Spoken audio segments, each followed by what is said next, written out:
Good evening, everyone. My name is Kim Janey, and I am the chair of the Committee on Arts, Culture, and Special Events. I am joined tonight by my colleagues to my right. This is Councillor Frank Baker, whose district we're in, and he is the lead sponsor of this hearing order.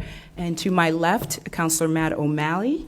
Hopefully others will be able to join us later. I want to remind everyone that this is a public hearing. It's being recorded and it will be broadcast on channels Comcast 8, RCN 82, Verizon 1964. As well, you'll be able to go to the City of Boston website to look at the recording, as well as the City Council YouTube channel. I want to ask everyone to please silence your cell phones or other electronic devices. I also want to inform everyone in attendance that we will be taking public testimony.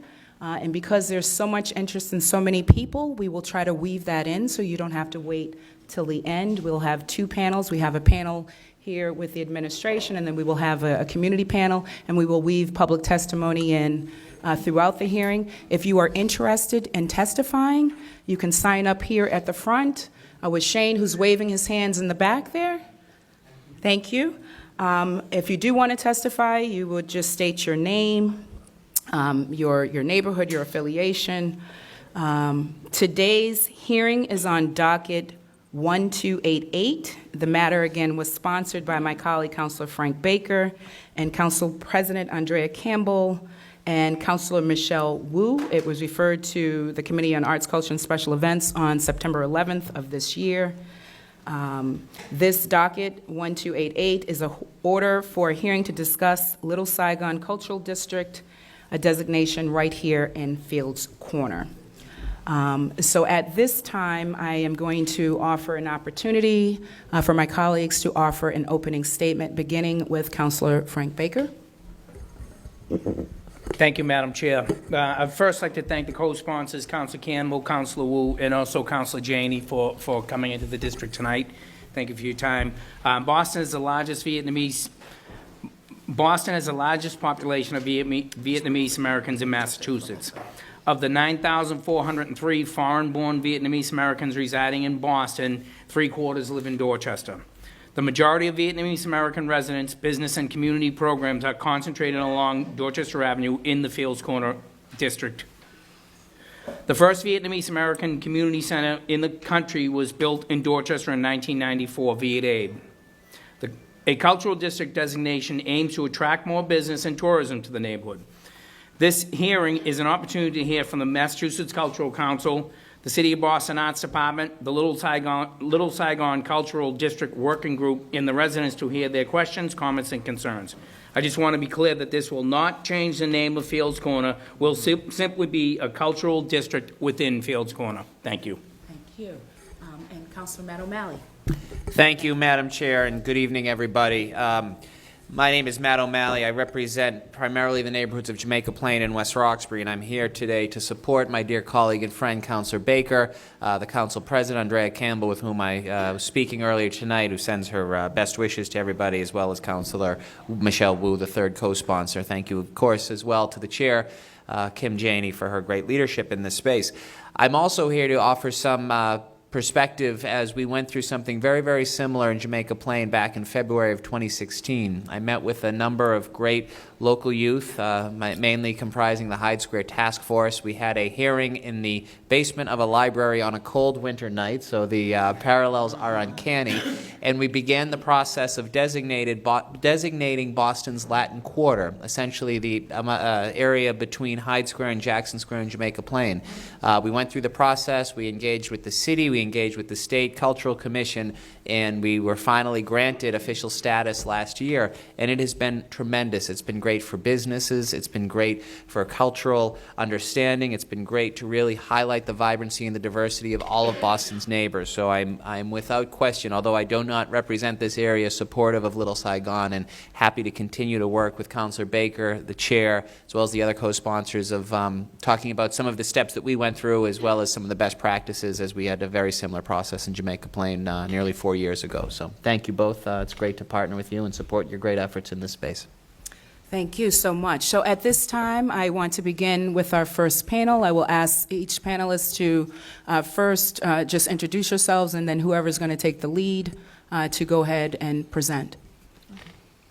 Good evening. Good evening, everyone. My name is Courtney Sharp. I'm the Director of Cultural Planning for the City of Boston. Okay, pull it a little closer. Need to bring it up. Just a little closer. Hi. Can you hear me now? Great. Good evening. My name is Courtney Sharp, and I'm the Director of Cultural Planning for the City of Boston. Hi, everyone. My name is Cara Elliott Ortega, and I'm the Chief of Arts and Culture for the City of Boston. Good evening, everybody. My name is Lisa Simmons. I am the program manager at Mass Cultural Council for the Communities Initiative, in which the Cultural District program resides. So I think I will start sort of as the Massachusetts overlaying all of these cultural districts in the state. So the Cultural District Initiative started in 2011. And it started as an act by the state legislature with the primary purpose to increase economic growth in certain communities that really believed that a cultural district or a program like that would really enhance the surrounding area and the area within which it was. It was really created to help attract businesses and tourism. And so to this date, we have 48 cultural districts in the state of Massachusetts. It's usually in a specific area of a city or town. It is not that complete town or that complete city. In Boston, we have 4.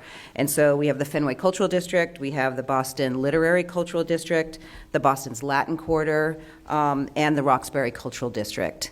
So the whole process of doing this is to have community meetings, and I'll just run through sort of the steps, because this cultural district is sort of in the middle of the process of coming to us to actually be designated.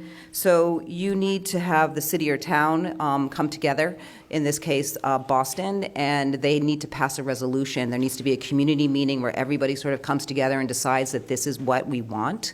And that resolution is a sign of a commitment to the idea that this cultural district is what it is, and the naming of that. And that is something that is the responsibility of the community. The Mass Cultural Council does not get involved in the naming of a cultural district.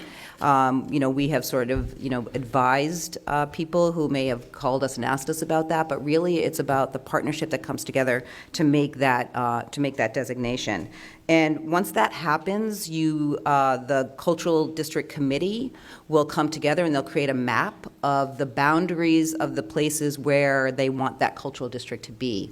And within those boundaries, there's an asset map that's also created. And so you'll come to the Mass Cultural Council with that map and with those assets, and then fill out an online application, which can be, it's a lot, but it's a great way for the community then to really think more deeply about that district and about what they want in that district, and about who's in that district. And so it's a really sort of like a community building process. Once that application is filed, then the application is looked at by the Mass Cultural Council staff, and we will put together a site visit, and we'll come out and walk the district. One of the things that does have to happen with the cultural district that's created is it has to be navigable without a car. So the whole point is that there's a rich number of assets and cultural programming that happens in a certain community for us to understand why that's a cultural district. Once that happens, the site visit happens, we'll go back to the Mass Cultural Council. We'll take a look at that. We may readjust boundaries just for all sorts of different reasons, and that has happened in the past. And then that visit gets written up and brought to our council, the Mass Cultural Council's council, who will then approve it. So the process can take some time. There have been districts that may have been, working on a cultural district application for years until they submit it to us, and we don't always know when someone's working on a cultural district until we get a map or until we get an online application. So it's not something that's generally happens overnight. It definitely doesn't happen over 2 months. It's a long process. And what's great about that, though, is that the length of that process really helps everyone understand what those boundaries are, and what is really wanted and needed for that particular cultural district.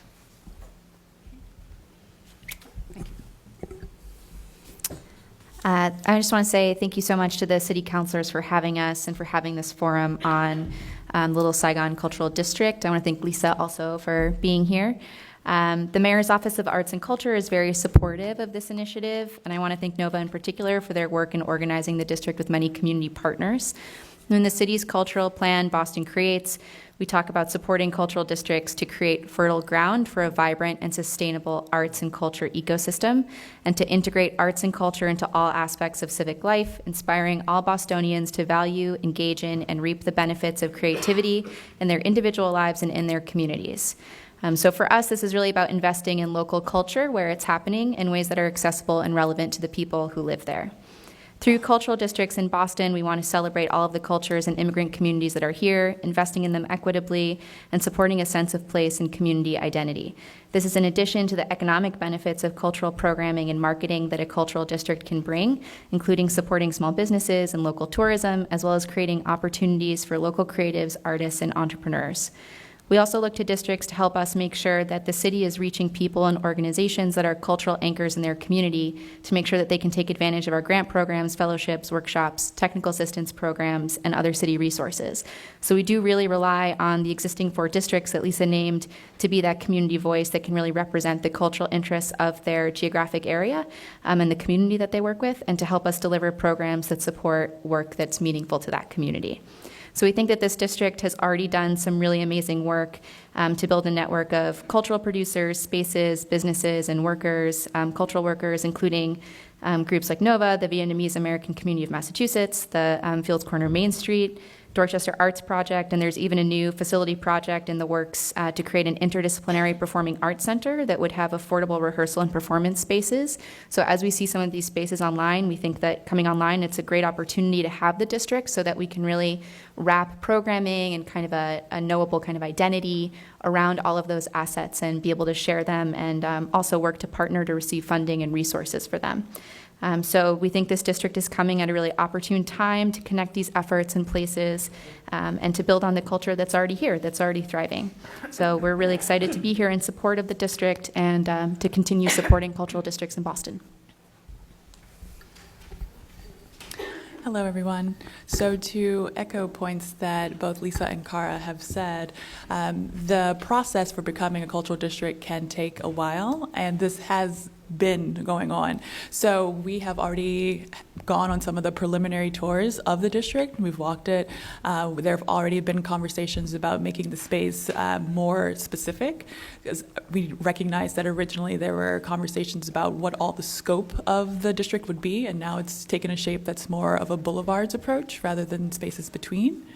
Would also like to share with everyone that in addition to our office, the Mayor's Office of Arts and Culture, we've also been in close contact with Office of Neighborhood Services, Economic Development, Office of Immigrant Advancement, and the administration as a whole is in support of the designation. Thank you. Thank you each. Before we open up the floor for public testimony, I want to again just acknowledge that one of the sponsors, Councillor Michele Woo, hopes to join us, so hopefully she will be here. The other co-sponsor is Councillor Andrea Campbell, who did submit a letter with her regrets, and I'm going to read that into the public record. It's dated December 5th, 2019, and it says, "Dear Chairwoman Janey and colleagues of the Committee on Arts, Culture, and Special Events, I regretfully cannot attend today's hearing on Docket 1288 to discuss a Little Saigon Cultural District designation in Fields Corner. I was happy to co-sponsor this hearing along with Councilors Woo and Baker, and commend Councilor Baker for leading on this issue for many years.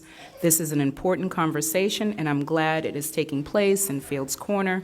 We absolutely want to see the Vietnamese community valued and uplifted in this conversation is a part of that process. I will ably represented by a member of my staff. So is Councillor Campbell's staff here? Just want to acknowledge you. Wonderful, thank you.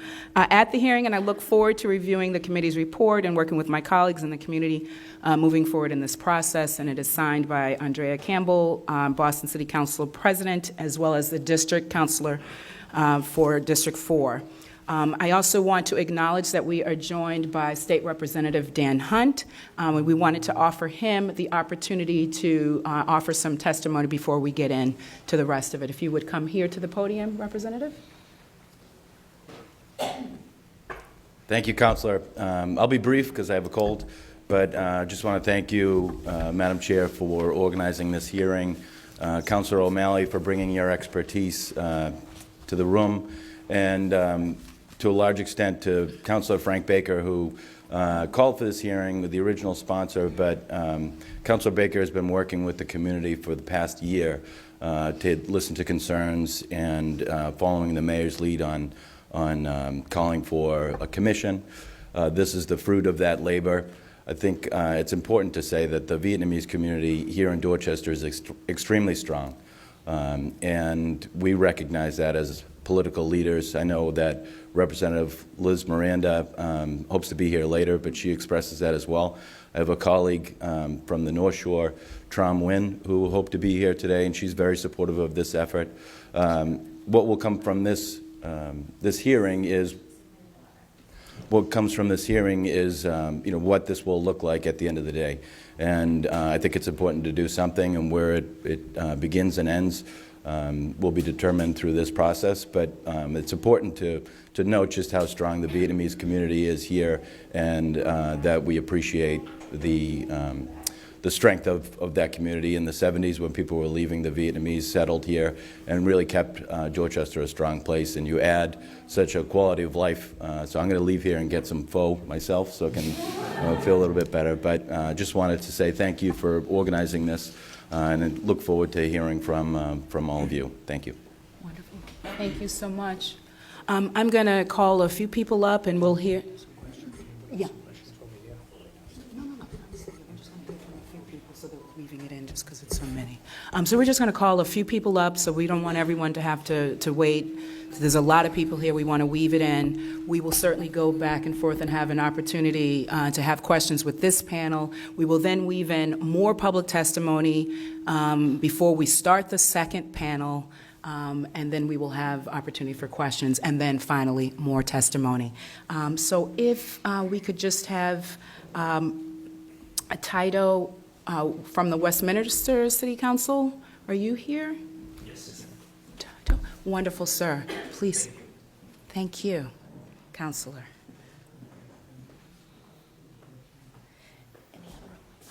I didn't know he was an elected article. Good afternoon,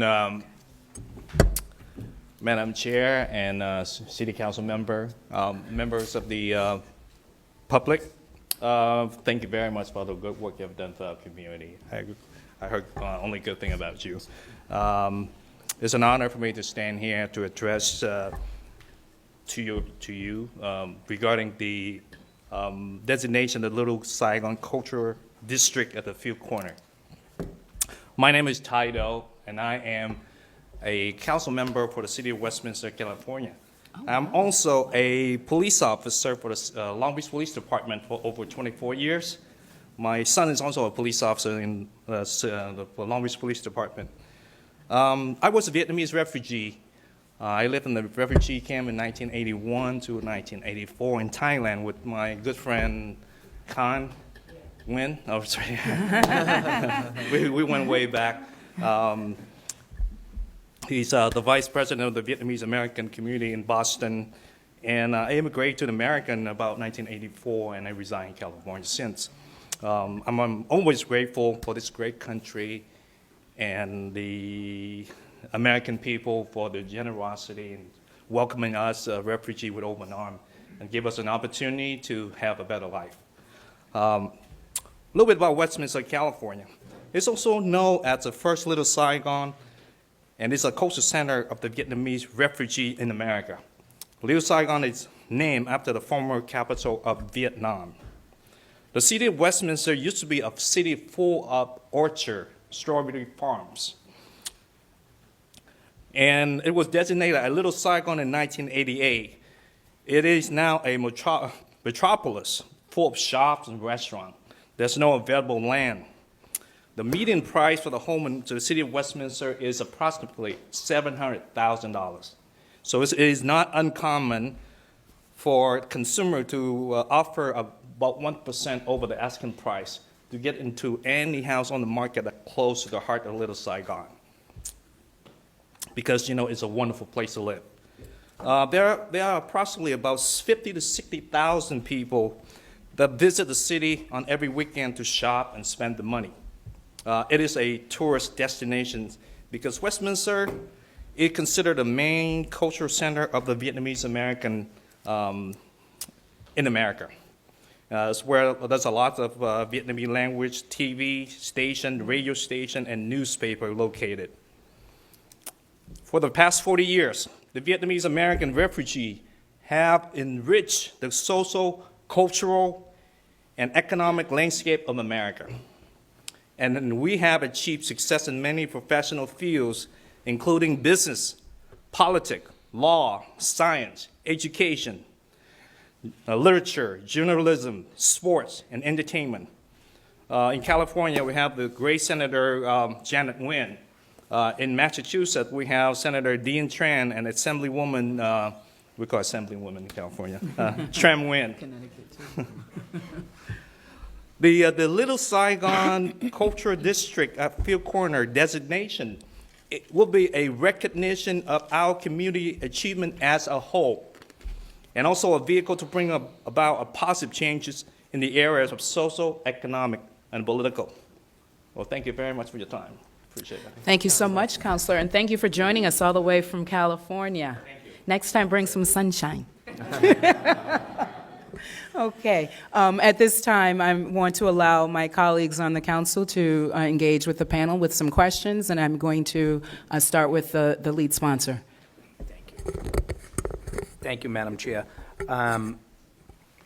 Lisa, so what, we've been through somewhat of a process already. You said, so resolution first, that would be city council. No legislative action needed? No. No, it's just a decision. It's almost an application process through you guys. So what can the Little Saigon Cultural District, what can we expect from what are the benefits right off the bat that we'll be able to see? I mean, I think the benefits are just what your colleague from California just said. It really is a benefit to business development and tourism. I mean, I think we have seen in the 48 cultural districts that are currently in Massachusetts how that really has sort of changed. It can be a game changer, really. I used to be in tourism. I was worked in marketing and promotion for Mass Office of Travel and Tourism, and one of the things that especially international tourists like is to come to a place like Massachusetts and really get to see its rich culture and its different culture, and having a cultural district really means something, and it really means that it's a place that you should visit, a place that you can get to know and really understand a culture more deeply than you would if you were just passing through somewhere else. So I think that having a cultural district makes people understand how unique a place is, right? It helps people understand, what that community is all about. And I think one of the other things, too, is that because a cultural district is so concentrated, is that you really get that richness of a community. And I think we see that certainly with the Latin Quarter, which for me feels very similar to Little Saigon, is where you really have a rich and deep cultural connection to the space that you're in. And so with the Latin Quarter, it's the same way. If you go there, you really feel this deep commitment to the Latin community and sort of like the social life and everything that's there. So I think that it really draws people, and it really helps. And I'm sure Cara and Courtney can talk to this too about sort of like in business development areas and places like that. It really sort of pushes the needle for people to want to be part of that space and really sort of change that space for the good and for the better. And is there more access to business development support through the state or through the city? Cara, I was going to roll right into you.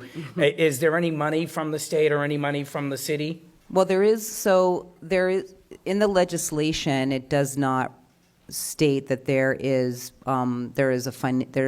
there is a financial benefit to being part of a cultural district because it's based on our budget. So it's based on the state, the Mass Cultural Council budget every year that gets negotiated every year. And so we have luckily, thanks to our reps and our senators and, the community, have been able to really keep that Mass Cultural Council budget in a place where we have been able to afford to give cultural districts $5,000 each towards the marketing and promotion of their communities. Okay. In Kara, it's same for the city? Yes, in the past, we've been able to match that $5,000 to each district, and we're hoping to be able to do that every year. We're also in the middle of really thinking about, as we get these new districts online, what does it look like for the city to have a more resourced and kind of proactive cultural district program. So we went through a really great process with the Latin Quarter that I would think of as a pilot that we want to repeat in the future, and we would repeat here. We applied with them for an NEA, National Endowment for the Arts, Our Town grant, and received $100,000, which we then matched in time and resources ourselves to produce a kind of cultural strategic plan for that cultural district that is now complete and has resulted in a really great brand and kind of marketing identity for the district, which helps with all of the business development strategies around supporting small businesses that connect to existing opportunities through Main Street programs and through the Office of Economic Development, and then of course arts and culture strategies and programming. So we really see the district designation as a jumping off point for future collaborations and ways that we can really proactively support the community, but then also not just find new resources, but then, like I said in my opening statement, think about how we can communicate back the priorities that come up during that process and bring those back into city departments to help shape not just what's happening in the Mayor's Office of Arts and Culture, but in all these other areas as well. And this is my last question, how will people, Lisa, you had talked about someone coming in, tourism, like, so is the culture, how does the Cultural Council help to promote this district? Will they be in tourist books, like people landing at Logan, they'll know what the Little Saigon Cultural District Well, is? I mean, we work with the tourism office, so we also, we have our own means of whether it's social media or blogs or something, or working with the city of Boston as far as them promoting the certain districts. I think it's also the responsibility of the district to be able to know how to market and promote, and we offer technical assistance to help people figure out how to do that. And, as Cara was saying, sort of like as there are more districts coming on and the districts that are there, to use them all together as a way to promote the cultural and diverse cultural environment that Massachusetts has to offer. And that's not just in Boston, but that's across the state. And I think that we do that in things that we publish. We do that and when we're out talking to people, we do that at any given time to talk about, what's out there. But really working with the district to help them figure out, that's what really that $5,000 is to help them figure out a plan and to market and promote their district. Okay. Do you guys have anything to add to that? I would just say that I think we're in a good opportunity with both the state tourism office, the city tourism office, and the Convention and Visitor Bureau in terms of there's some new leadership, and we're having conversations now about when we're thinking about tourism to Boston and Massachusetts, really highlighting the kind of rich diversity and culture that people really, really want when they're tourists now. They're not everyone is just going to downtown. So there's some really interesting tourism strategies that are coming out of that, and cultural districts are definitely at the center of that. Experiential travel. Getting to part of your question as it relates to resources, something that we've seen that was beneficial in Fenway was at one point in time they were considering removing part of the E-line or getting rid of it entirely, I'm not sure. In any case, they were able to leverage their identity as a state cultural district to keep the E-line going through the neighborhood, citing all the assets that were around it. So there is definitely a value in having a cultural district, and a lot of times part of that is in activating its identity and what it means to be state designated to acquire other funds or maintain assets that are already in the neighborhood. Thank you. I'm good. Yep. Just Yeah, I'm going to use this one. So first, I just want to, again, commend the makers of this hearing order, beginning with the lead sponsor, Councillor Baker. This is a very important conversation. I also want to commend all of the residents and community groups that have come together to have this conversation. I think it is critically important that communities lead the efforts to determine for themselves what they want to be called in terms of designating certain cultural districts, and that's very important to me, so I want to commend you guys. Just a couple of questions for our panel. Cara, I think you mentioned funds. So who would receive those funds? How are those funds managed? What's the process there? Sure. So the way that this works right now is that every district has a managing organizational partner. So we actually have an MOU with them. We receive funds that are allocated from the state, and then we redisperse those funds to the managing partner. So in the example of the Latin Quarter, it's Hyde Square Task Force. So there's an organizational entity that actually receives those funds. And that's how we would handle grants as well. Okay. And then what are the expectations of the receiving organization that's serving as a fiscal agent to receive funds? What reporting do they do? What data do they collect? Do they also then try to raise money beyond, what grants are given? Like, if you could just explain that, that would be helpful.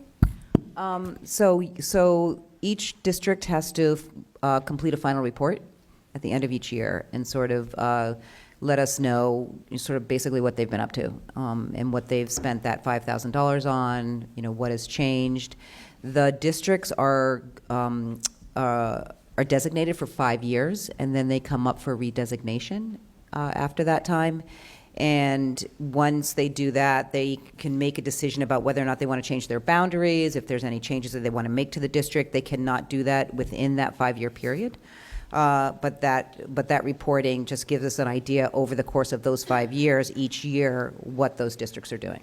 Mm-hmm. Could you talk a little bit more about the reporting? So what is it that we are looking to see? Like what is, and maybe, what's like that ideal kind of activity that you want to see coming out of a cultural district? Or do we just, does each cultural district then determine? But so what I guess want to understand, is there a common set of things that we want all cultural districts to do? And then how much flexibility does an individual cultural district get to have in terms of really saying, here's what we'd like to do? So if you could talk about that. Yeah, so I think that at the most basic, we'd like to see some impact, some sort of economic impact, some movement as far as, businesses either opening up or being sustainable, or, maybe increase in tourism into those particular districts. I mean, each district is so different, and it really is going to depend upon the way that district is managed, and it's going to depend upon that application of what that district wants to do. What is the main goal of that district in creating a cultural district, and sort of when you fill out that final report, are you meeting those goals that you set forth in the application? But I think really over those course of the 5 years before you come to redesignation, we're really looking to see that the entity is working together to bring in more business, that entity is working through marketing and promotion to bring in other people into that particular area, and to support the businesses and the cultural activity that's going on in that area. Are all cultural districts in commercial areas? So I hear a lot of emphasis on, increasing economic opportunities for the businesses in a particular area or the residents. Are they all in commercial districts? So in Boston, we have 2 which are the Latin Quarter and Roxbury, which is in Dudley Square, and then 2 that are a little bit different. One is the Literary District, which is actually kind of based around downtown and has a much larger area, and that's based on kind of sites of literary importance in the history of Boston. So that has a little bit of a different spin on it because it's about a discipline. It's about literary arts. And then we have the Fenway Cultural District, which is really based around the Huntington Avenue major institutions. So that also has a little bit of a different approach to it and a different focus. Those institutions are members in the district, in the alliance that manages the district. So that's a little bit of a different business model. Okay. And then I think this is my last question. So finally, are there best practices that we see here in our four in Boston that we would want Little Saigon to perhaps consider? Are there best practices in other areas of the Commonwealth that we could learn from? Yeah, I would say from the city of Boston, we've been convening this past year the existing districts to understand what are the commonalities, what are the best practices, what's working and not working. So we're starting that now. I think from our experience with the Latin Quarter, going through a strategic planning process is incredibly helpful to get everyone on the same page, think about what is the identity and the representation of that everyone wants to get behind and use to promote the district in the future. So that's been a really great process, and I think we would like to see that with all districts moving forward. And I just want to, and for just sort of the Massachusetts, just in general for the cultural districts, I think it really is sort of for us best practices. One of the things that we added to the cultural district program was that the cultural district committee needs to be it must have a local cultural council representative on that cultural district in order to make sure that the local cultural council is very much a part of the cultural district program. And I think for best practices is that they are cultural districts who are in constant communication with their community, and that the partnerships that they've created are continually working together to make sure that that cultural district that was created is working and sustainable and inclusive of people that are in that community. Thank you very much. So thank you. Thank you. This concludes this panel. I certainly want to invite you to stay if you're able to hear some of the public testimony. We also have a second panel. So if you're able, please feel free to either remain seated because we're going to do some public testimony, or find seats here in the audience. I want to acknowledge, no, you are. I want to acknowledge that we've been joined by one of the co-sponsors of this hearing order, Councillor Michele Woo. I also want to acknowledge that Representative Liz Miranda is here. And when we begin the public testimony, I would like to begin with Rep. Miranda, but before we do that, I want to offer Councillor Woo the opportunity to either make an opening or ask any questions of this panel before we dismiss them. Councillor Woo? I just want to apologize for being late. I'm sorry I ran in from another event, and I'm glad I'm catching the second panel, so apologies most of all to the first panel, but I will watch everything that you had to say. And I've, in the past, had the honor of chairing this committee, so I've been through this process a couple times with cultural districts anyway. I want to just thank everyone for coming out. I know you've been out at many, many meetings, not just tonight, but over a long time, and that this conversation has happened over months and now stretching into the better part of a year. It is certainly something that I've heard about since I ran for office the first time in 2013, the strong desire of the community to have formal recognition of the contributions and the important role of the Vietnamese American community in Fields Corner and in Dorchester. So I know that there's been a lot of discussion on how to do this in a way that everyone truly feels included in that, and so much praise and recognition should go to the community activists who have been leading that charge. I'm proud that Annie Lay was in my office for a little bit of that time, and now to see her working with so many of you all to move this forward in an inclusive, positive, community-oriented way is really inspiring. I also just want to emphasize finally that cultural districts are such a boon for the city. They do much more. Although there is no formal funding attached or it doesn't, technically change the name of the neighborhood or anything like that, just the mere fact of recognizing how important a community and an area are in the state and the city's economy means that we will be drawing tourism, we will be creating connections between the organizations and the businesses and the groups in that district. And so we have seen that happen elsewhere across the city, and we particularly want to see it when it is recognizing the diversity and the strengths of our immigrant communities as well. So thank you so much, Madam Chair. Wonderful.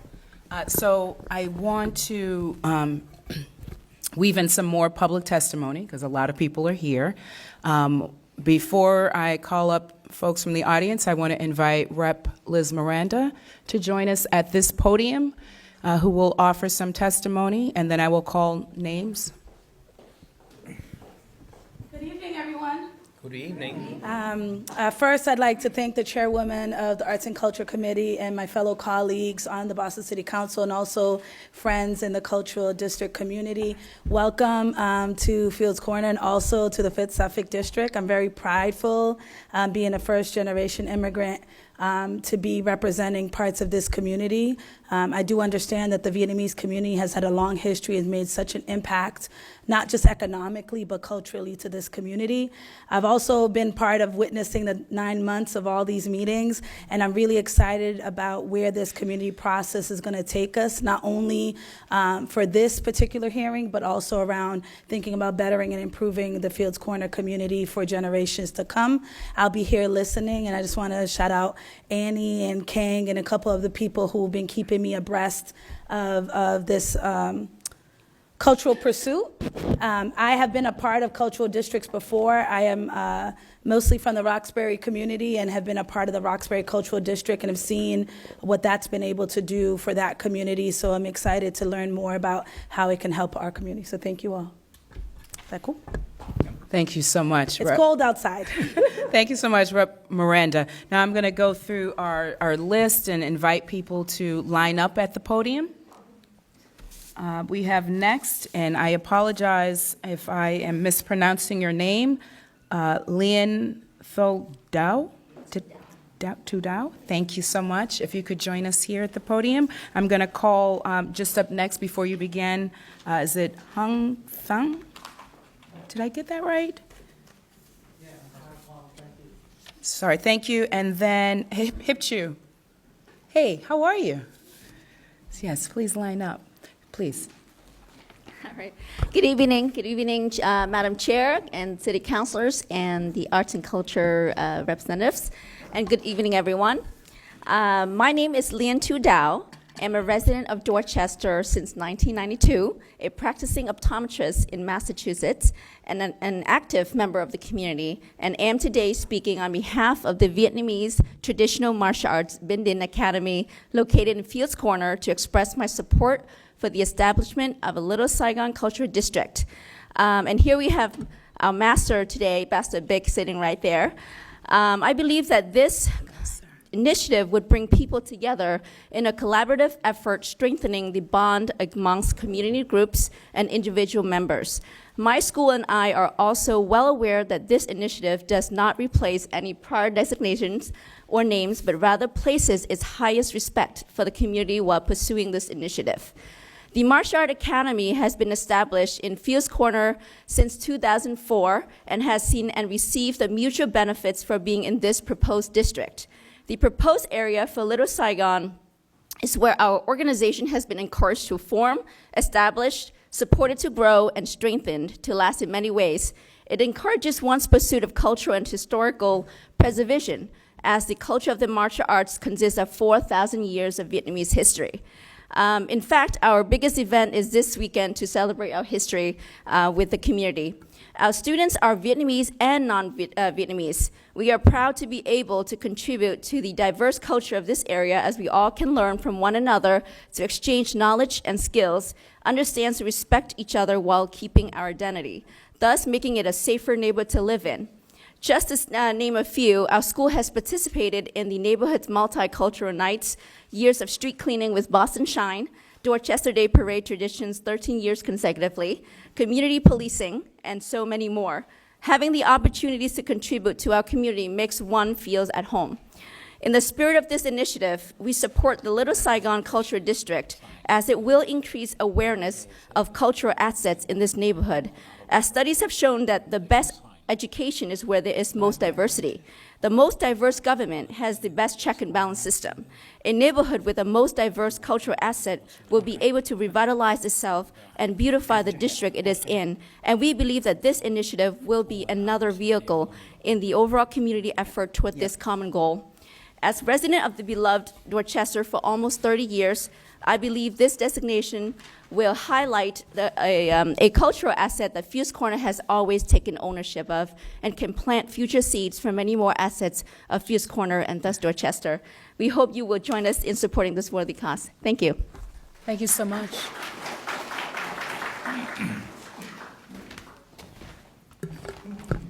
Good evening, everyone.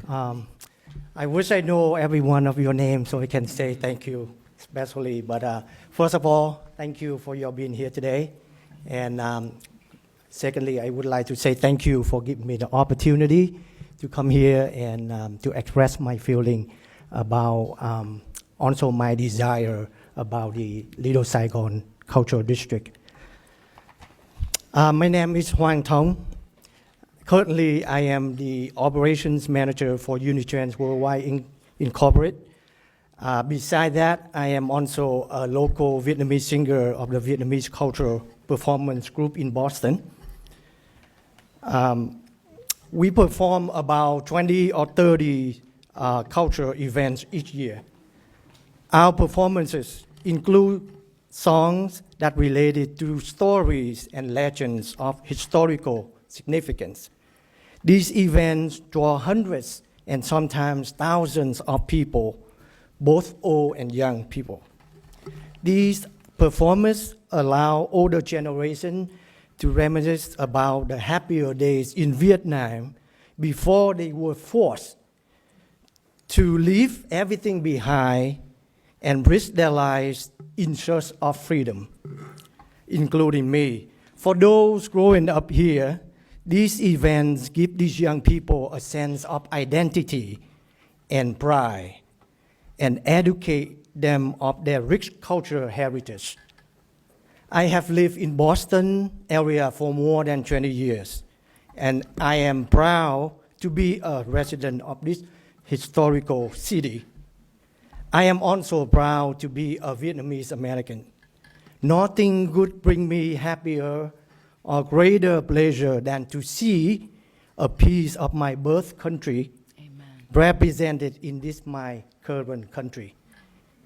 The official designation of the Little Saigon Cultural District is a celebration of the rich culture, diversity of Boston, and give those visiting Dorchester a unique cultural experience that not found elsewhere.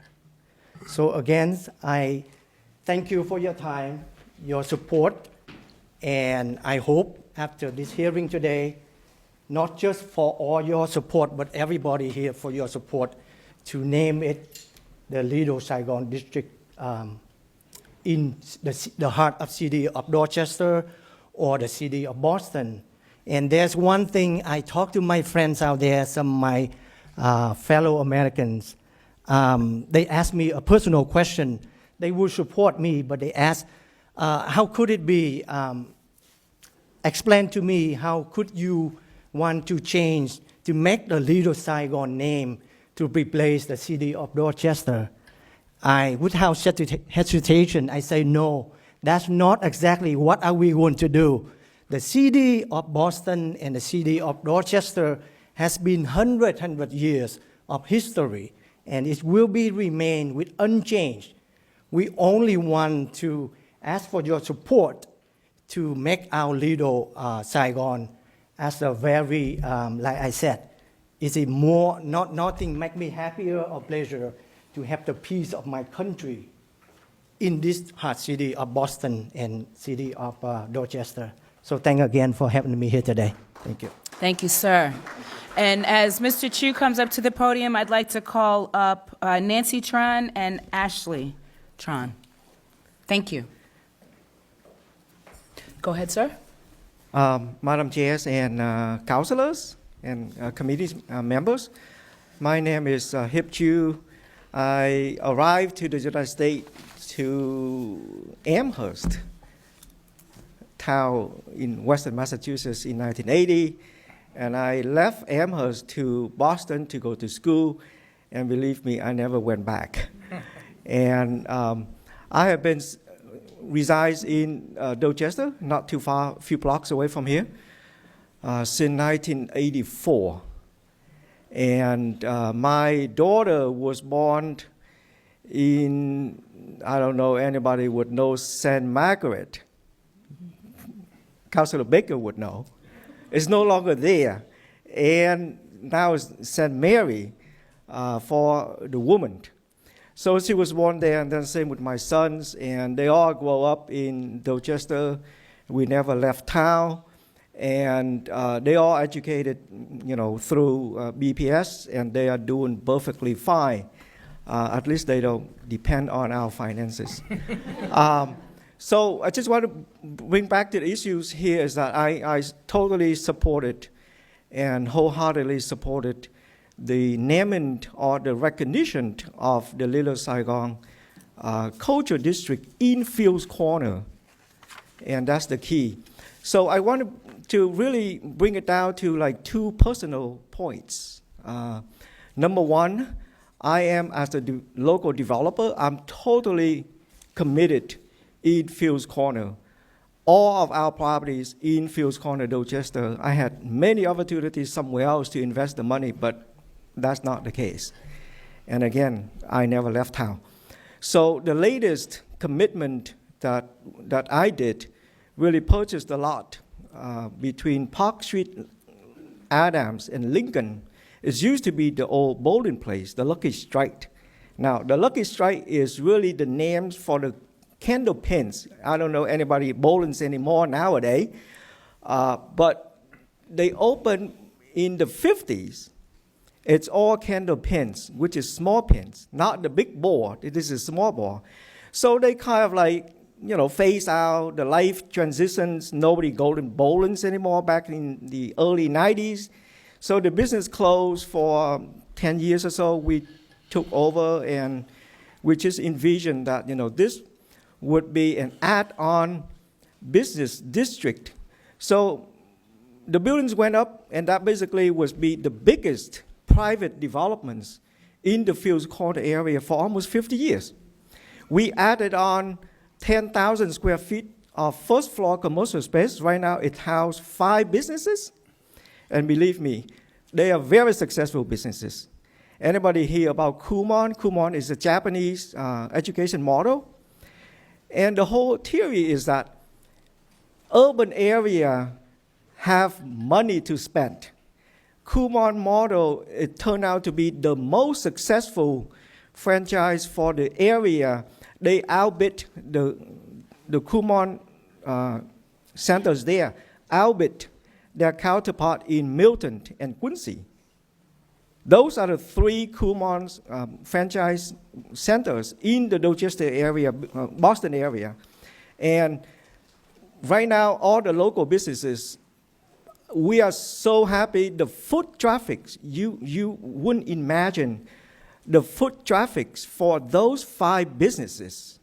It's just unbelievable that contribute into the whole economic aspect, the services, and counter the whole theories that, urban, poor, urban, whatever, poor is not so poor anymore now, is that we do have money to spend. And the other example from the buildings is Switchip. They started out anybody know of what they call roll ice cream? It's invented from Taiwan. They bring the concept here. And that particular idea is that kids go in and they order whatever the tasty of whatever that may be, and then they roll the ice cream and they serve it to you, rather than, traditionally whatever favor that you can get. But this is like self-made of a self-request. Yeah. So the businesses, and then the second point that I really wanted to bring to you, the contribution of the Vietnamese American community. This particular church here, St. Ambrose, it's built by the people before us 100 years ago.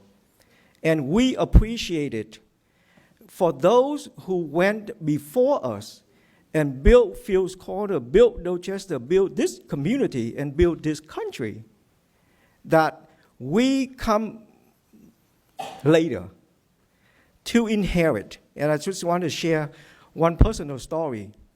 Mary Wayland is a member of this parish. I don't think she's here. She was baptized from this church.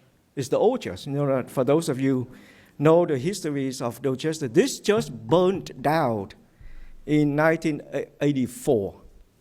So the Boston Diocese rebuilt immediately within a year. And we continue to come to this church. And Mary Wayland was baptized she didn't get married, but obviously she spent her 80s years going to this church. Prior to the Vietnamese community coming to this church, we didn't have enough people coming to the church. And now every time she sees me, she really thanks me, thanks the Vietnamese community that so good that you guys come. Thank you, sir. Right now we have the Mass on Saturday, a 7 o'clock Mass, a 9 o'clock Mass, a 11 o'clock Mass, a 4 o'clock Mass, and all Masses are filled. Thank you, And that's Mr. the Chu. life If you that could we're wrap talking up. about. Thank Yeah. you, Thank sir. you. Yeah, that's Thank it. you Those are very the 2 much. points. Yeah. Thank you so much. I just want to remind everyone that there's a lot of people here. A lot of people have signed up to speak. If we could keep our testimony very brief to 2 minutes, that would be appreciated. Thank you so much. Please. Good evening, everyone, and thank you again to the counselors for providing us a platform to speak about such an important matter. My name is Nancy Tran, and I've lived in Dorchester my entire life. I grew up here. I moved many times, but never outside of Dorchester. And I remember when I was young, I used to go to Sunday morning service at the St. William's Church, which is no longer there. But I would go to the Vietnamese service with my family, and then we would have lunch at Pho Ha, which back then used to be where Pho Lay is, and then they moved across the street in recent times. And I would always hear stories from my parents about their childhood and their stories of Saigon, their Saigon. And it was important to them that their children would be connected to our heritage and understand the culture in which we came from. So part of the reason why when my parents decided to immigrate to America, they chose specifically Dorchester because of the notion that there would be so many other Vietnamese people here in this area. And so, coming to a foreign country is no easy feat, but to them, they found comfort that there would be so many other people like them here. And this is the Dorchester that I know. From the Sunday morning Vietnamese services to attending weekly scouting meetings, the Vietnamese scouting meetings at the Viet Aid Center. This is what I think of when I think about Dorchester. And being part of the Vietnamese Scout as a kid, that was the first time I was surrounded by so many others that shared my cultural background. And I learned so many Vietnamese phrases and history that I would not have known otherwise. And this opportunity had certainly influenced me as an adult when I entered college, and I joined a group called the New England Intercollegiate Vietnamese Student Association, or IVSA for short, which I'm still part of and is currently a board of directors member. And being part of this group, it also led me to be chair of the Thutton Boston Planning Committee, which is the largest Vietnamese New Year event in Boston, as well as many other smaller community events in Dorchester, such as the Tết Trung Thu event, also known as the August Moon Festival, that's held in Townsend Park. And being part of these events right in my own community brings me such pride in my culture, and that is what I like to share with everybody else, and the reason why I support the Little Saigon Initiative as a board member of IVSA and as a Dorchester resident. And part of the goal behind the initiative is to celebrate our culture and share it with others. And I'm so proud to say that my community hosts a Tết Trung Thu, or that, for the first time, I saw a lion dance at a Christmas tree lighting in Fields Corner. And I've never seen that before at any Christmas tree lighting. I'm so proud that these events are available to me and my family, especially my kid sisters, who are 8 and 12, and they experience such joy going to these events. And this is where I want them to grow up, and this is the part of Dorchester that I want them to share as well. And I think these events and the businesses within this area truly makes our community unique, and this is the part of Dorchester that I'm proud of. and want to continue to share with the others in the area, as well as outside the area. So with the Little Saigon Cultural District, I truly believe that it would make this community so much stronger and continue to grow. So thank you. Thank you so much. Ashley? And while Ashley is getting prepared, we have Tong Lee and George, is it Wynn? If you guys could come, there's some chairs right here. Did I get the names? Okay. Thank you. And then there's Tristan Wynn. If you guys could line up on the side. Thank you so much. Ashley, please.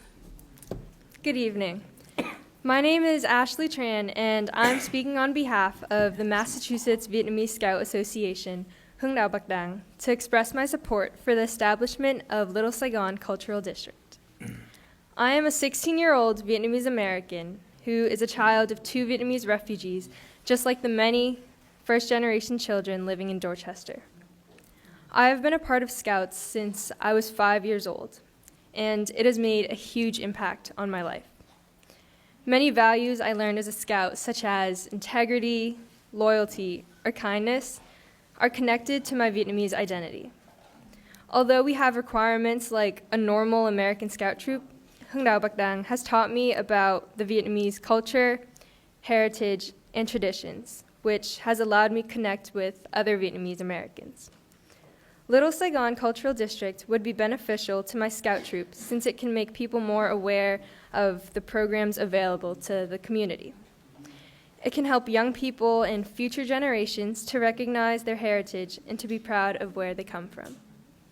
I strongly believe that Little Saigon Cultural District needs to be established because it will allow the people of the community to preserve and promote the Vietnamese culture and heritage within the neighborhood.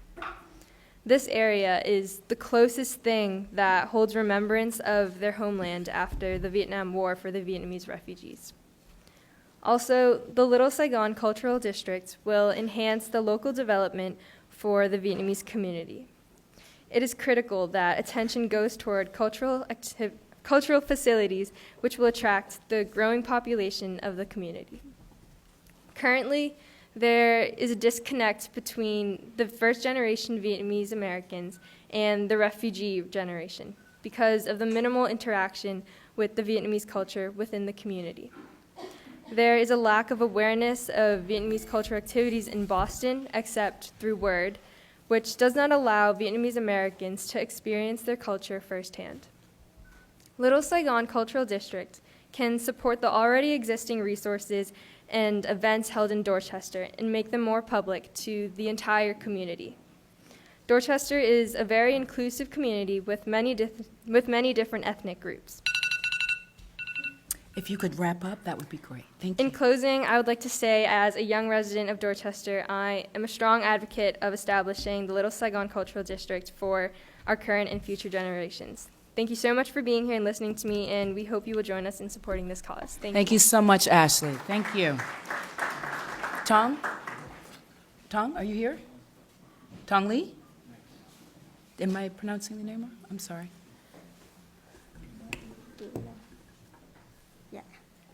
Kính chào quý vị. Tôi đến nước Mỹ năm 2011 và hiện là thành viên trong Hội Người Lớn Tuổi ở Dorchester. Đến năm 2014, tôi may mắn được làm việc ở Hội Cao Niên.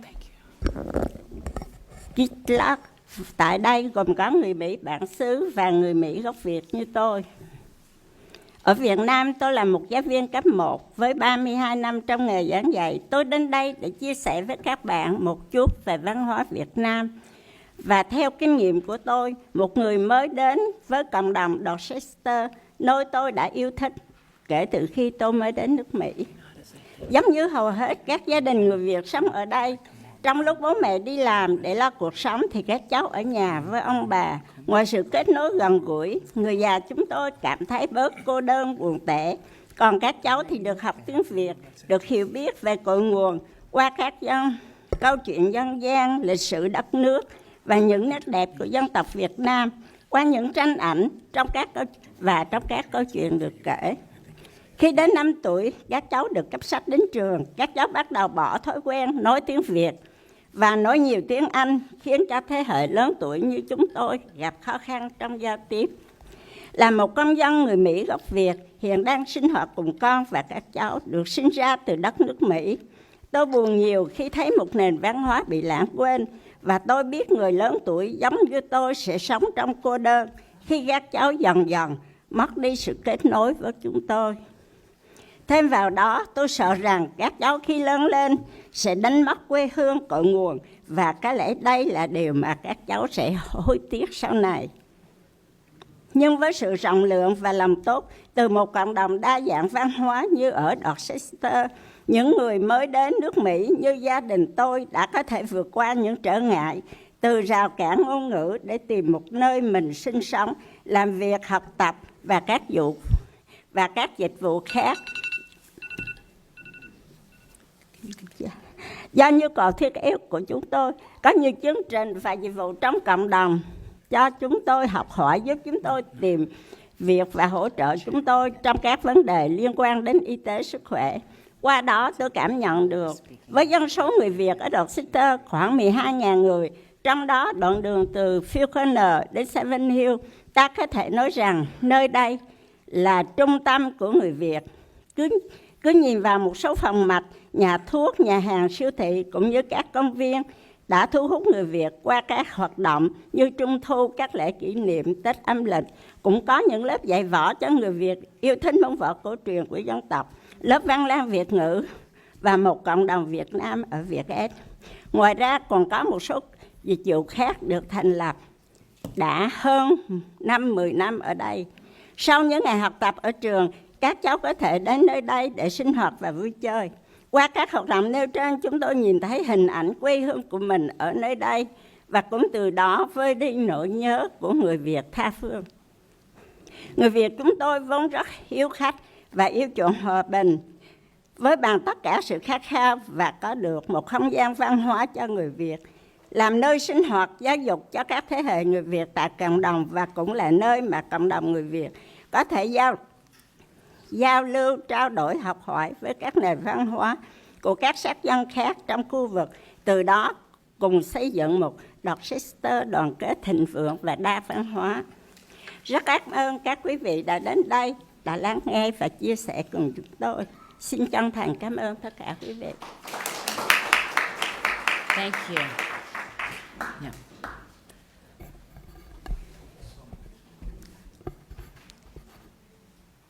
And sir, if you could briefly highlight the main points, that would be helpful. Thank you. Briefly. Okay.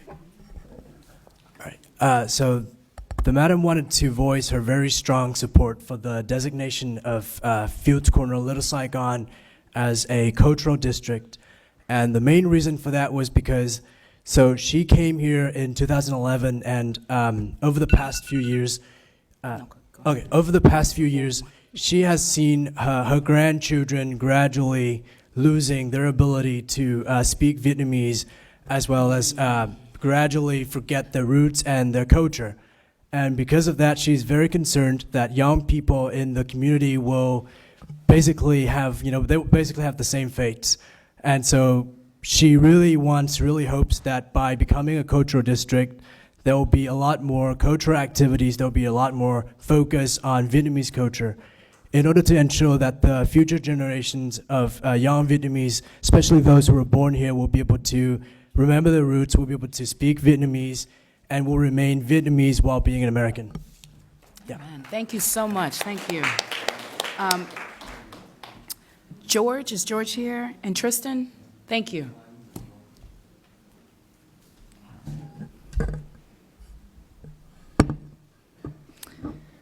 All right. Good evening, everyone. To the residents of Fields Corner, to the members of the Dorchester community, and to our Boston City councilors, thank you.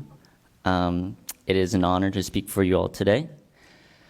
My name is George Wynn, and I'm the son of Vietnamese immigrants. I am a first-generation Asian American, and I'm a lifelong resident of Dorchester. I grew up on Pleasant Street and moved around the corner to 109 Park Street. I bounced around Dorchester from JFK to Ashmont and finally back to Geneva Ave, where I have lived for the past 8 years.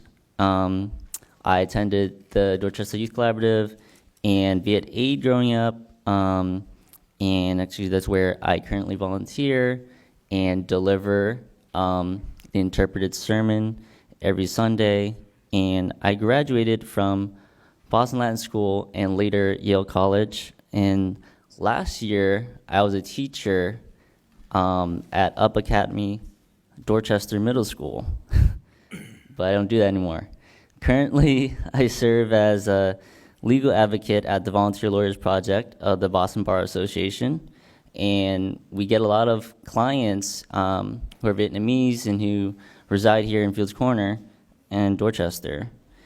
Today, I am 2 years out of college, and I can say that the Fields Corner I grew up in has become better because of the small shops, firms, and community centers operated by people of color.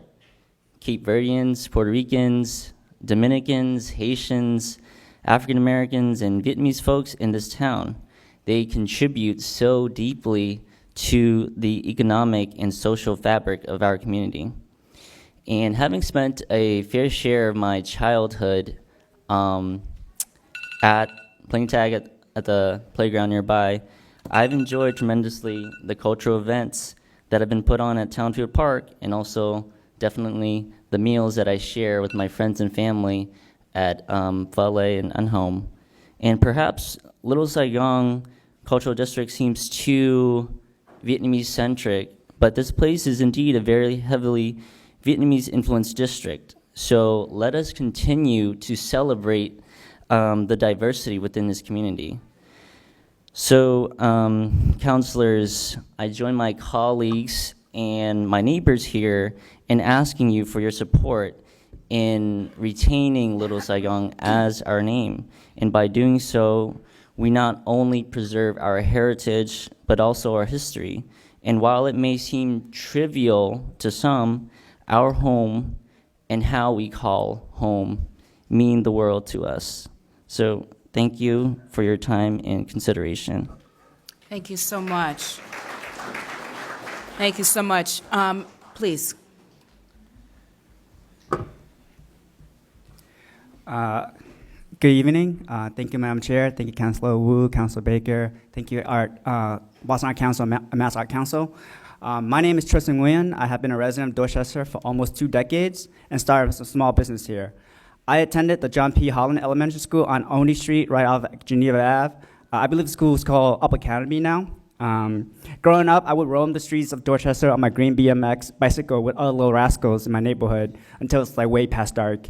I would walk in Dorchester House, go swimming in the public pool in the summer, play volleyball in the Townfield Park, Rafa. 3 years ago, I started my accounting practice in the Fields Corner Business Lab right next door from here. I would park my car in Docket Street, just like right back there, and occasionally I would get a call from a resident that street remind me that I was a complete doofus forgetting that it was street cleaning and I had to move my car, which is I'm grateful. I would get a big ticket. So the point of me saying all this is that Dorchester has a special place in my heart. The Dorchester I know is completely safe, and people look after one another.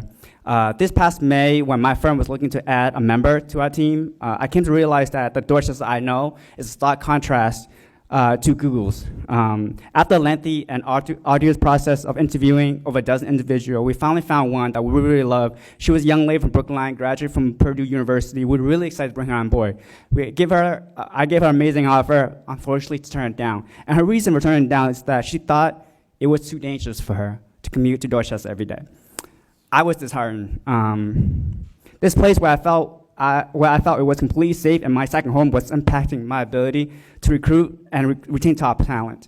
But honestly, I did not blame her one bit. The only thing she knew about Dorchester was what she could find on Google. Do you know that if you put the term Dorchester and Mass on Google, the top suggestions are, is Dorchester safe? What's the groundbreaking Dorchester? And what are the bad areas in Dorchester?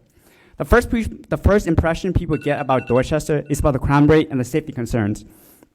Imagine that you have never been to Dorchester but heard of a great restaurant or sub shop in this area. You feel adventurous and decide to do a little research, and those are the results you get. Are you still inclined to go?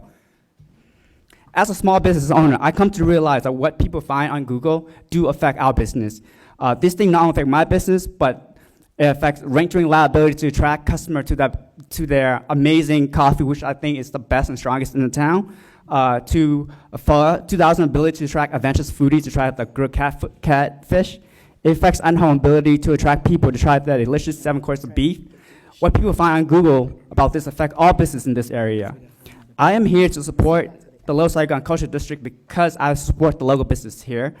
I believe that having the Lower Saigon Cultural District is an additional flavor that will enhance the richness of this area and will help portray this area of Dorchester in a more positive light that it is. I believe that after Lower Saigon Cultural District is established, when people search for this area on Google, the top result would be about the great cultural assets that are here in this area and what this area has to offer, such as the Lunar New Year Festival, Mid-Autumn Moon Festival, or the celebrations of women empowerment, the June Sisters, or just discovering all the amazing food that are here instead of crime rates and safety issues. Thank you. Thank you so much, sir. I want to acknowledge that Senator Nick Collins is here. If you could wave her, folks. Thank you so much for joining us, Senator. I'm going to call a few more folks up for public testimony. But before I do that, after that happens, after we hear from those folks, we're going to have the second panel come up. So while I call these names, I would just ask if we could switch out the panels. Next on my list, and again, I apologize, is it Mitan Barrett? Did I get that right? Please come to the podium. Nina Truong. This one is in cursive. I am not sure what it is. I think it begins with M's. Do you know what that is? Ming Mu? Did I get that right? Sorry, it's in cursive. I didn't quite get that. And then Margaret Flynn. Is this Nina? This one. Yeah. Yep, it's the same. Oh. And then Tim Connolly, rather. Please just come up here. Thank you. Please begin. Thank you so much. Thank you, Madam Chair. I will try to beat your alarm. I already underlined the points that haven't been made before. So my name is Mihan Barrett. I was previously... Could you speak into the microphone, please? I was previously a Dorchester resident. I am the co-founder of Hanmi Cultural Foundation. Could you just come a little closer to the microphone? Like that? There you go. Hi. Restart that alarm. Yes. Okay. I'm going to go ahead and restart. Go ahead. I am the co-founder of Hanmi Cultural Foundation. We are a nonprofit that provides Vietnamese American cultural experiences for kids. And when I say Vietnamese American culture, I really mean it. We recognize that when Vietnamese immigrants and then the second generations and the generations after that, we're here in America, so we're no longer just Vietnamese, right? We're Vietnamese American. And there is this unique culture that's Vietnamese American. And so we want to provide kids with these cultural experiences. Currently, we are at the Fields Corner Library. We have the Vietnamese bilingual story hour, where we read American classics, like The Hungry Caterpillar. And we would kind of sneak in there a few words in Vietnamese. And then they'll do an arts and crafts project that kind of highlights the unique heritage. So, of course, we support this initiative because Little Saigon is not Saigon, right? So it's Little Saigon. And we're not bringing Vietnam over here, right? This is just us. And so it is something that Vietnamese Americans have been building for everyone to experience, and explore and embrace, So we believe in diversity. We believe in, like when people of different cultural heritage come and explore and find out more, it promotes tolerance. Oh man, It's okay. If you could just take the final seconds to wrap up, that would be great. I That's just want okay. to say this. It will promote tolerance. It will promote civility and a sense of wonder. So thank you. Thank you very much. Thank you so much. Nina, I think you were next. Hi, good evening. I too will try to beat that clock. My name is Ni Trung. I also go by Nina Trung. I'm a 22-year resident and a small business owner in Dorchester. When I'm not working with students at the Joint Tutoring Office down the street at 1377 Ave, I put on my VP hat and work with the NOVA team to help organize various events for the community, such as the Thit in Boston, which is the Lunar New Year event, and Thit Chum Tu, the Mid-Autumn Moon Festival event, and many more just like that. I'd like to share a short story as to how I landed in Dorchester, out of all places. I immigrated to the United States with my mother in '97 to reunite with my father, who had emigrated 6 years prior through a refugee program for prisoners of the Vietnam War, of which my grandfather was a prisoner of war for 10 years because he fought alongside Americans for freedom and democracy. My father could have chosen California or Texas, but instead he chose Massachusetts, particularly Dorchester. Yes, despite the snowstorms and the numbing cold of the Northeast, he chose Dorchester. And here's why. He said that the people in the Dorchester community were remarkably receptive. They reached out to help when his family was most in need. They accepted him when he had nothing. Well, not quite nothing. He was empty in possessions, but copious in dreams. He held on to dreams that he would one day rebuild his life here, start a family here, and make this place his home. Indeed, he did rebuild his life here, and he works hard for his family, but he has yet to make a home. Similar to my friend Annie's statements when I read her testimony, my dad also feels that his home country vanished when South Vietnam fell under communist regime. He now proudly lives in the US and is grateful for the opportunity, but his heart still beats to the ticks on the clock of Binh Thanh Market, which is a landmark in Saigon of Vietnam. He and so many other fellow Vietnamese Americans here, in their best efforts, have been trying to recreate home by bringing Vietnamese culture to America. And by doing so, have made Dorchester a more vibrant, culturally rich neighborhood. I've grown up taking for granted the fact that Dorchester has hands down the best Vietnamese subs, best pho in town, and a plethora of other Vietnamese businesses and services. I cannot imagine not knowing about all these wonderful assets in Dorchester, but to my surprise, there are people out there in neighboring towns even who don't know where to find the best and most authentic Vietnamese foods. So it struck me that something I take for granted is not common knowledge to everyone. And so I'm here today to raise my full support in having a Little Saigon cultural district in Dorchester so that we can share this wealth of cultural assets with others and celebrate the richness of Dorchester. And also, for many of us here today, so that we can call this place a true home. Thank you. Thank you so much, Nina. Hi, everyone. Is this loud enough? Sorry. So, hi, everyone. My name is Min Mai. I'm from the Mayor's Youth Council. So, oh, yes. Hola. Me llamo Min. Xin chào các bạn. Mình tên là Min. So, this year I was gladly appointed to be Director for Workforce and Economic Development on the behalf of the Mayor's Youth Council. The Mayor's Youth Council has the main mission is to engage Boston's youth regarding communal events and political activity. The Council also assists Boston's youth regarding their future, as we've seen through our job fairs and many other culture events. On the behalf of the Council, I am pleased to read you this letter of support. Dear Boston City Councilors, dear our constituents, we, the Mayor's Youth Council, are writing to you and express our support in the establishment of the Little Saigon Cultural District in Dorchester.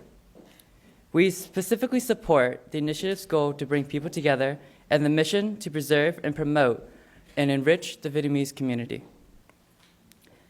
and heritage in Dorchester. In compliance with Massachusetts Cultural Council, the Cultural District Initiative encouraged Massachusetts community to strengthen the artistic and cultural enterprises while stimulating economic activity. By improving the experience of visitors, our communities will, in turn, create a higher quality of life for all of those who lies within it. In the spirit of this initiative, we, the Mayor's Youth Council, and with the support of NOVA, support the Little Saigon Cultural District and its hope to increase awareness of the cultural aspects within the community. Fuse Corner is home to the very first Vietnamese community center in the United States. It is also home to numerous amounts of Vietnamese businesses and organizations, as well as other diverse organizations who support them. This gives Fuse Corner a unique reason for visitors from all around the globe to come and visit our community. Besides tourism, the Culture District hopes to encourage Boston's youth to learn more about the Vietnamese American heritage and traditions. As youth representatives for the City of Boston, we believe this destination will strengthen our neighborhood and bring new businesses and programs into this diverse area. As a youth representative, we will assist in publication of communal events regarding Boston's youth, as well as assist in the employment of Boston's youth. Sincerely, the Mayor's Youth Council, Boston's Youth Arts and Culture, Boston's Youth Workforce and Economic Development, Boston's Youth Public Peace, Boston's Youth Public Health, Boston's Youth Lead the Change. Thank you. Thank you, man. Mrs. Flynn, would you please join us? Okay, Margaret. Thank you. I think I'm the only one here that's against it, this Saigon. I think the culture should be from Dorchester to learn. And as a Hep Chu, where he was born, I was born at New England Hospital for Women, the first hospital for women which is now the Dimmock Center.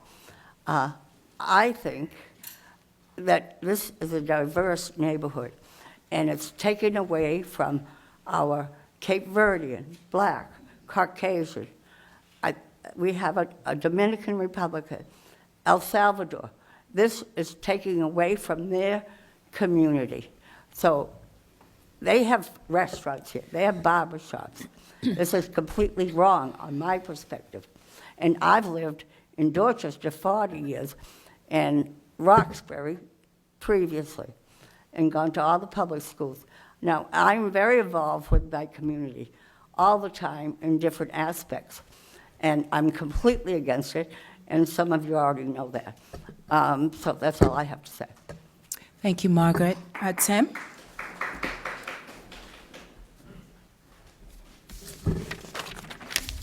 Madam Chair, Councilwoman, Councilman, Senator, Representatives. My name's Tim Connolly, and I'm a captain with the Boston Police Department. I want to state for the record that I fully support the Little Saigon Cultural District Initiative. I was captain at District C11 in Dorchester from 2016 to 2018. During my time as captain, I worked with several people in this room to develop community policing initiatives.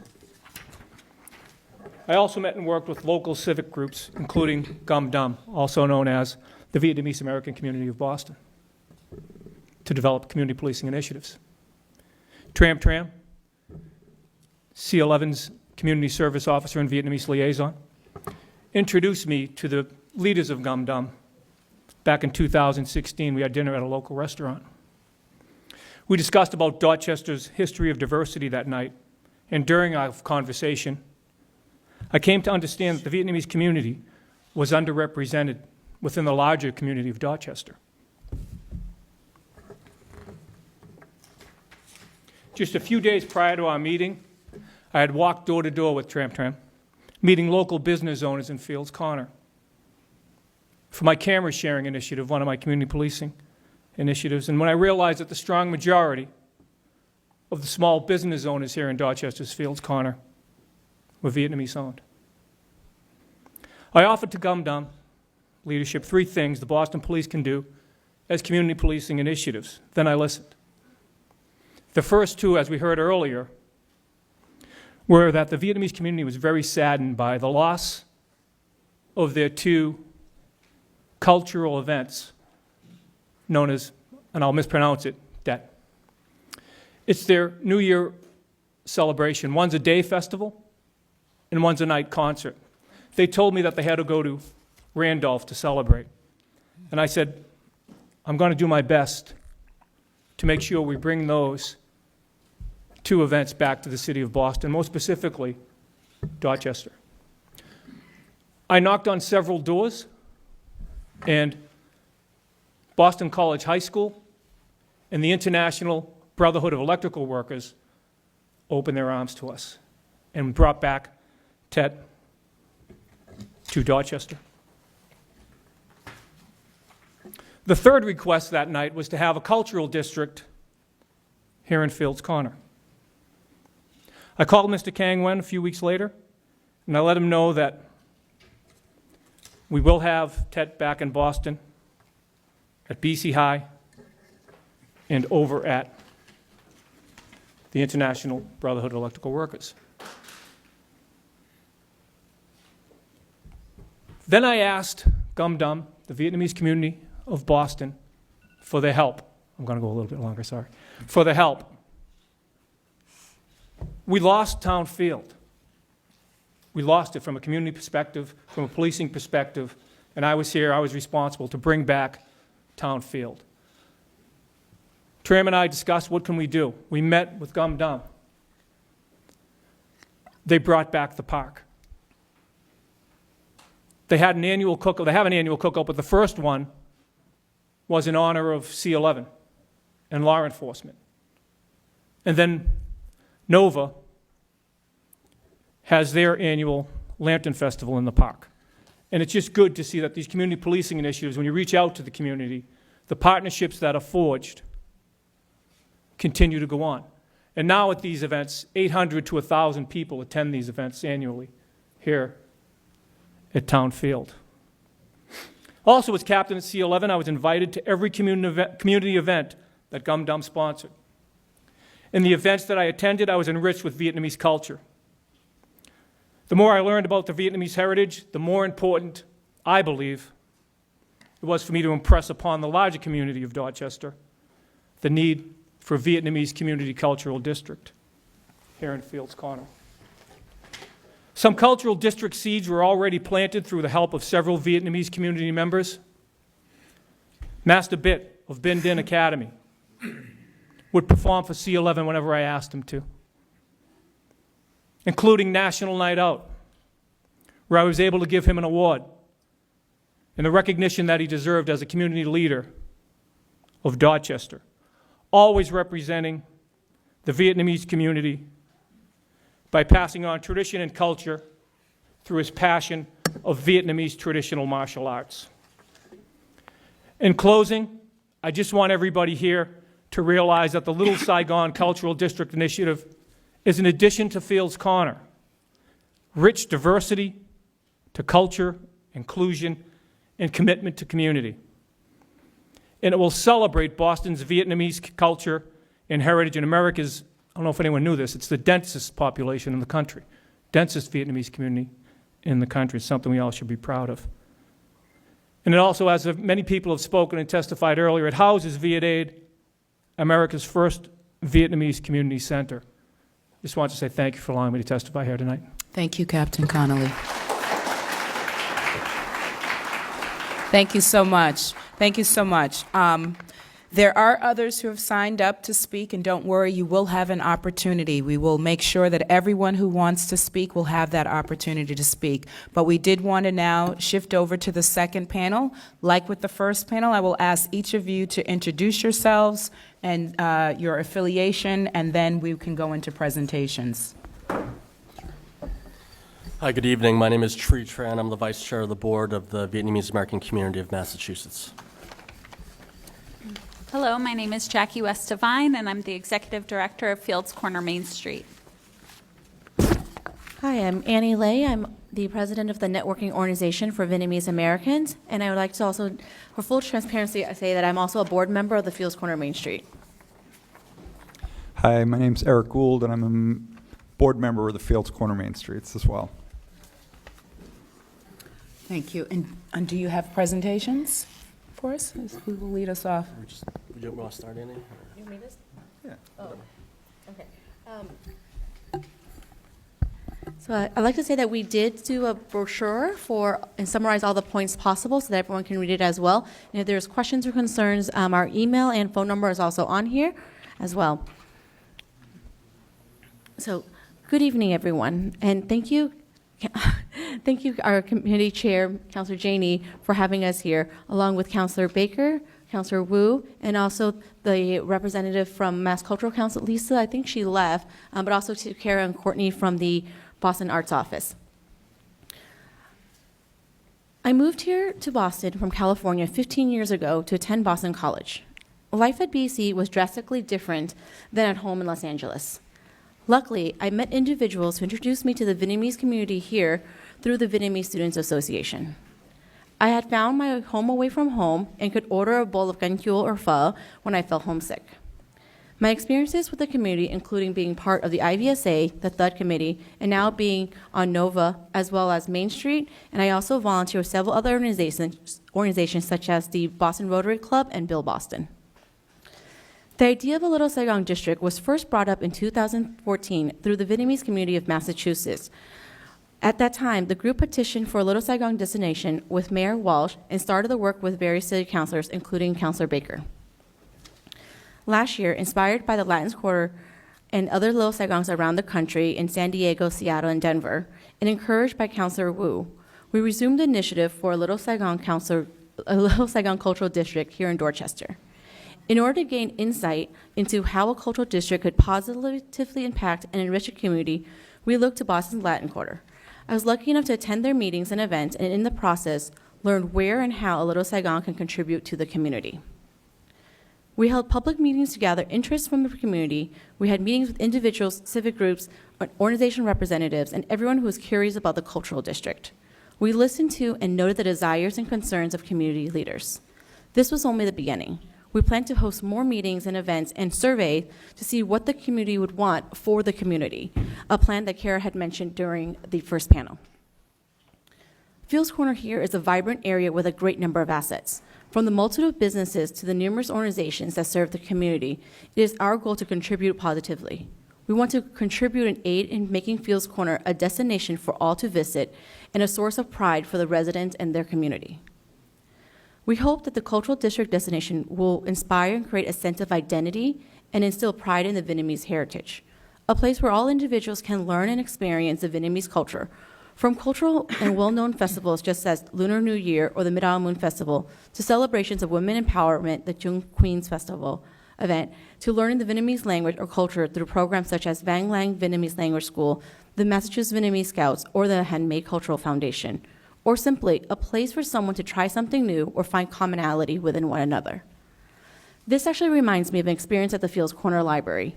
It was a Lunar New Year event where we had exhibits of different types of Vietnamese artifacts. I was explaining actually what this rambutan fruit or jum jum called in Vietnamese was and how to eat it, but the young man already knew what it was. He ended up explaining it to others what it was and how they ate it in Puerto Rico and ended up peeling it for everyone to eat. Vietnamese refugees and immigrants have been settling here in the Fields Corner area for over 40 years. We chose this name to pay homage to the refugees who fled Vietnam following the end of the Vietnam War. Going through old photos, I found this poem that my dad wrote when he escaped Vietnam in 1978, and I would like to share with you today. And I think some folks are going to help me because as I was practicing, they've memorized this. Vietnam, chưa bao giờ cho tôi quên, cháu sẽ tôi trở lại về quê hương tôi về vãng, để cho quê hương tôi chưa còn không khỏi cái chơi ven rã rổ. Sorry. It reads, Vietnam, I will never forget. I will come back to make my hometown glorious, to take away the sufferings, how bright the day of return will be. My dad never returned to Vietnam. His beloved country no longer exists. Only remnants of what it used to be are left in his heart. He found a new country here in the United States, but always thinks back to his country. Within the 12,000 Vietnamese descent currently living in Boston, 3/4 of whom reside here in the Fields Corner area, Vietnamese Americans have formed a close-knit community and contribute to the thriving culture of the Dorchester neighborhood. We would like to celebrate and acknowledge the immigrant experience of thousands of Vietnamese Americans and the impact it had in the Dorchester community. Additionally, this name unifies us with other Little Song districts around the nation. And I'd like to end with a reading of a quote of a plaque that's housed in the Vietnamese American Center at VitAid. It reads, as Vietnamese Americans honor and embrace our place among other Americans, we are guided by the rich heritage and hopes for our future. Built of bricks, concrete, steel, and dreams, this center houses our history, community, and vision. The Vietnamese American Community Center was made possible by the contributions of those who dared to dream and those who supported this dream. Today, we dare to dream again and hope that the City Council and all of us here today have dreams of our own will support our dream of having a Little Saigon Cultural District. Thank you very much. Thank you so much. Does someone else have testimony? Thank you. Good evening, everyone. I'm here before you today in enthusiastic support of a Little Saigon Cultural District in Dorchester, sponsored by Councillor Baker. Madam Chair, I would like to thank you and the committee members and committee staff for organizing this hearing today. We provided the community with an opportunity to be heard on a matter near and dear to so many constituents here tonight. Also, on behalf of the Vietnamese American community, I would like to thank Councillor Baker for serving as lead sponsor on this matter and for his ongoing engagement. His openness and willingness to collaborate has been crucial in moving this designation forward. The Vietnamese American community, the Vietnamese American community is incredibly grateful and thanks the council and his staff for the partnership and for all they do for the district. I'd also like to thank Mayor Walsh and his administration, obviously the panelists that were here earlier, for the work in laying out the roadmap for this project, particularly the mayor's eyes and ears in the Vietnamese community, Qua Pham, who's in the back, I believe. Boston is widely known as the hub of the universe. The world holds in highest esteem our hospitals, colleges and universities, our entrepreneurs and tech companies, and financial institutions, even our politicians and sports teams. But what indeed makes Boston more worldly and inviting is its composition of immigrants from across the world. From the Irish to the Italians, Cape Verdeans to the Chinese, Dominicans to Polish, Haitian to Vietnamese, the list goes on and on. This cultural mosaic is what makes Boston a beautiful city, a world-class city. After the fall of Saigon in 1975 through the 1980s, the first wave of Vietnamese immigrants settled in Boston. Refugees that were escaping persecution, just as many of our other fellow immigrant groups mentioned above. Boston allowed them to start over again. These Vietnamese refugees and those that would follow over the decades would help transform one of the city's neighborhoods, Fields Corner. Vietnamese immigrants would become a vital and instrumental part of the city and region's social and economic fabric, and brought vitality to the neighborhood from the small businesses here, to the local students that graced the cover of the Boston Globe as one of the city's high school valedictorians over the decades. And the future is exciting for the next generation of Vietnamese Americans, which brings us here today as we work to honor Vietnamese culture for generations to come. A Little Saigon Cultural District designation is not solely a Vietnamese matter. It represents sophisticated bonds and partnerships that have brought different races and groups together over the years. 58,200 American soldiers died in the Vietnam War, and 153,000, approximately 303, were wounded in action. These soldiers, who we revere as our brothers and sisters, fought beside so many South Vietnamese soldiers that encountered the same fate. They fought for the same cause. Saigon, the capital city of the Republic of South Vietnam, represented freedom, liberty, and democracy that both South Vietnamese soldiers and American soldiers fought to preserve. I've had the honor in my own life to watch South Vietnamese and American Vietnam War vets talk to one another and reminisce. We deeply honor them. We will never forget their contributions to society and to future generations. I, along with many others here with us today, are here because of them. That fact, along with the Little Saigon Cultural District designation, is a lasting legacy of all their efforts. It is because of them that this is all possible. I am in awe of the symbolism of the children of Vietnamese and American soldiers standing side by side in a Little Saigon Cultural District, eating together, working together, and collaborating with one another. We further honor them and their sacrifices by making a Little Saigon Cultural District as inclusive, open, and welcoming as possible. We invite people of all races, religions, genders, orientation to join us in celebrating Vietnamese culture and to honor those that made the ultimate sacrifice to make this district possible. We want to learn from one another. There is a Vietnamese idiom, "Ong Go Ji Chang," which translates to, one should be able to derive new understanding while revising what one has learned. Thank you. Thank you. Hello, everyone. My remarks are brief, and I also want to acknowledge Gabe Hedeman, who is the board director and has done much of the work as a new installment at Main Street. So these remarks are on behalf of him as well. At Fields Corner Main Street, we have a good working relationship with Nova and Kong Dong because of our collaborations on shared events in our community. We have worked hard in the last year in conversation with stakeholders and the organizers of Little Saigon about how this cultural district would best serve Fields Corner's business district. As a result of these conversations, our board of directors decided to move forward in support of this initiative.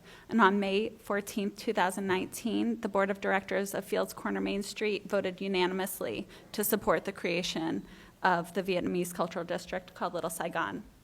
We support the creation of Little Saigon because it is our mission to serve all of the businesses in Fields Corner.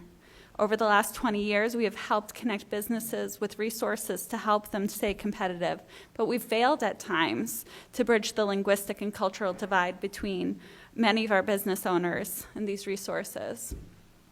As a result, there remains a significant opportunity for many Fields Corner businesses to meet their full potential. We want to connect to all our businesses with strategy to support them from the city and help them succeed. And we have created a framework in which Nova works alongside Main Street to provide additional language and cultural support to help us better connect to our Vietnamese-owned businesses.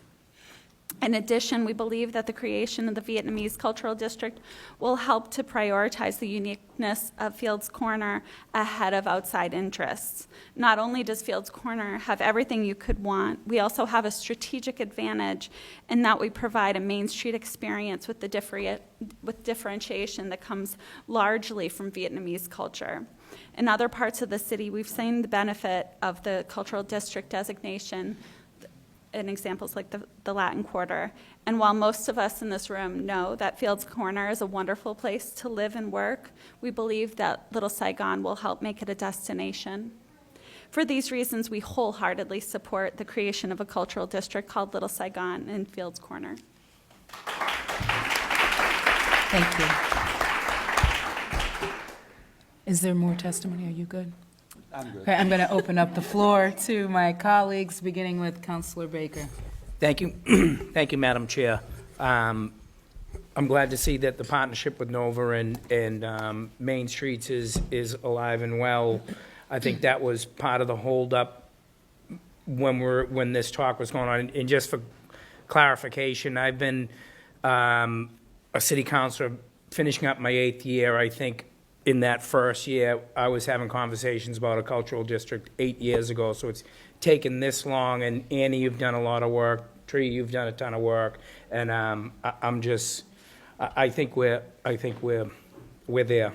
I'm really happy to be part of the team. Yeah. It seems like it's going to add a lot to our neighborhood. And So for Main Street, you look at Nova as augmenting what you do, and so Nova and the cultural district being able to add to what you guys do? So Nova's, I am still new, but as I understand Nova, they provide professional resources and networking for Vietnamese Americans, while Main Streets really focuses on providing resources from the city for all businesses. And so, like I said in my testimony, we really see this as being able to branch, but the services from the city would still come from Main Street. Yeah, so anything coming in will go in through Main Streets. Oh, besides State the grants, fact that- state grants also? No, actually, Nova has the 501c3, and they're the fiscal owners. Okay. Can you talk about that a little bit, Annie? Yes. So poor Jackie here, her first day was Monday with Fields Corner Main Street, and so the board of directors of Main Street and the Nova team has been working to sign the MOU. And so in the process of signing the MOU, Fields Corner Main Street and Nova is going to work collaboratively with the business owners. And because the cultural district is larger than the Main Street district, any Fields Corner business that's in Fields Corner Main Street will receive service from Main Street, and then any businesses not will also receive support, but through Nova, because Main Street can't really. But also, if you're a business in Fields Corner Main Street and you sign on as a Little Saigon business partner, you'll also receive a free membership from Fields Corner Main Street. So that if you're in both districts, you're going to receive both Supports membership. from both, yeah. Yep, support from both if you sign on to.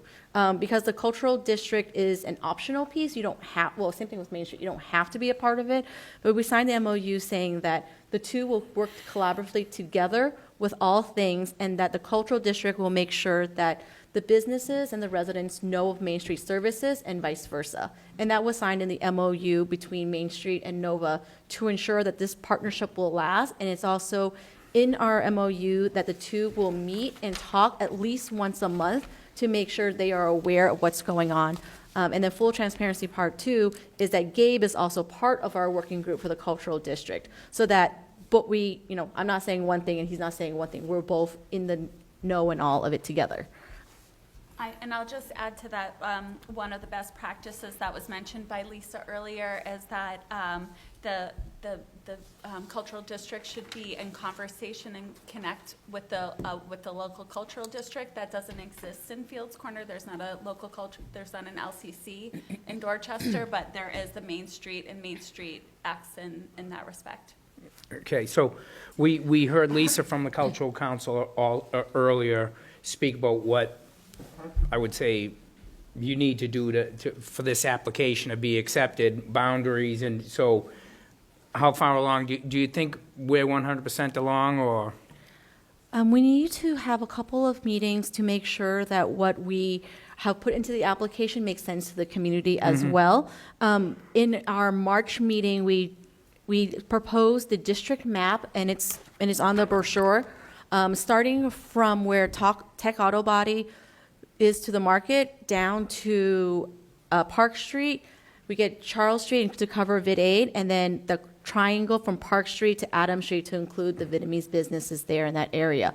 And so at the March 27th meeting, we went through the map, we got input, and we edited the map a little because it was originally too big, and so this is our current map that we have as well.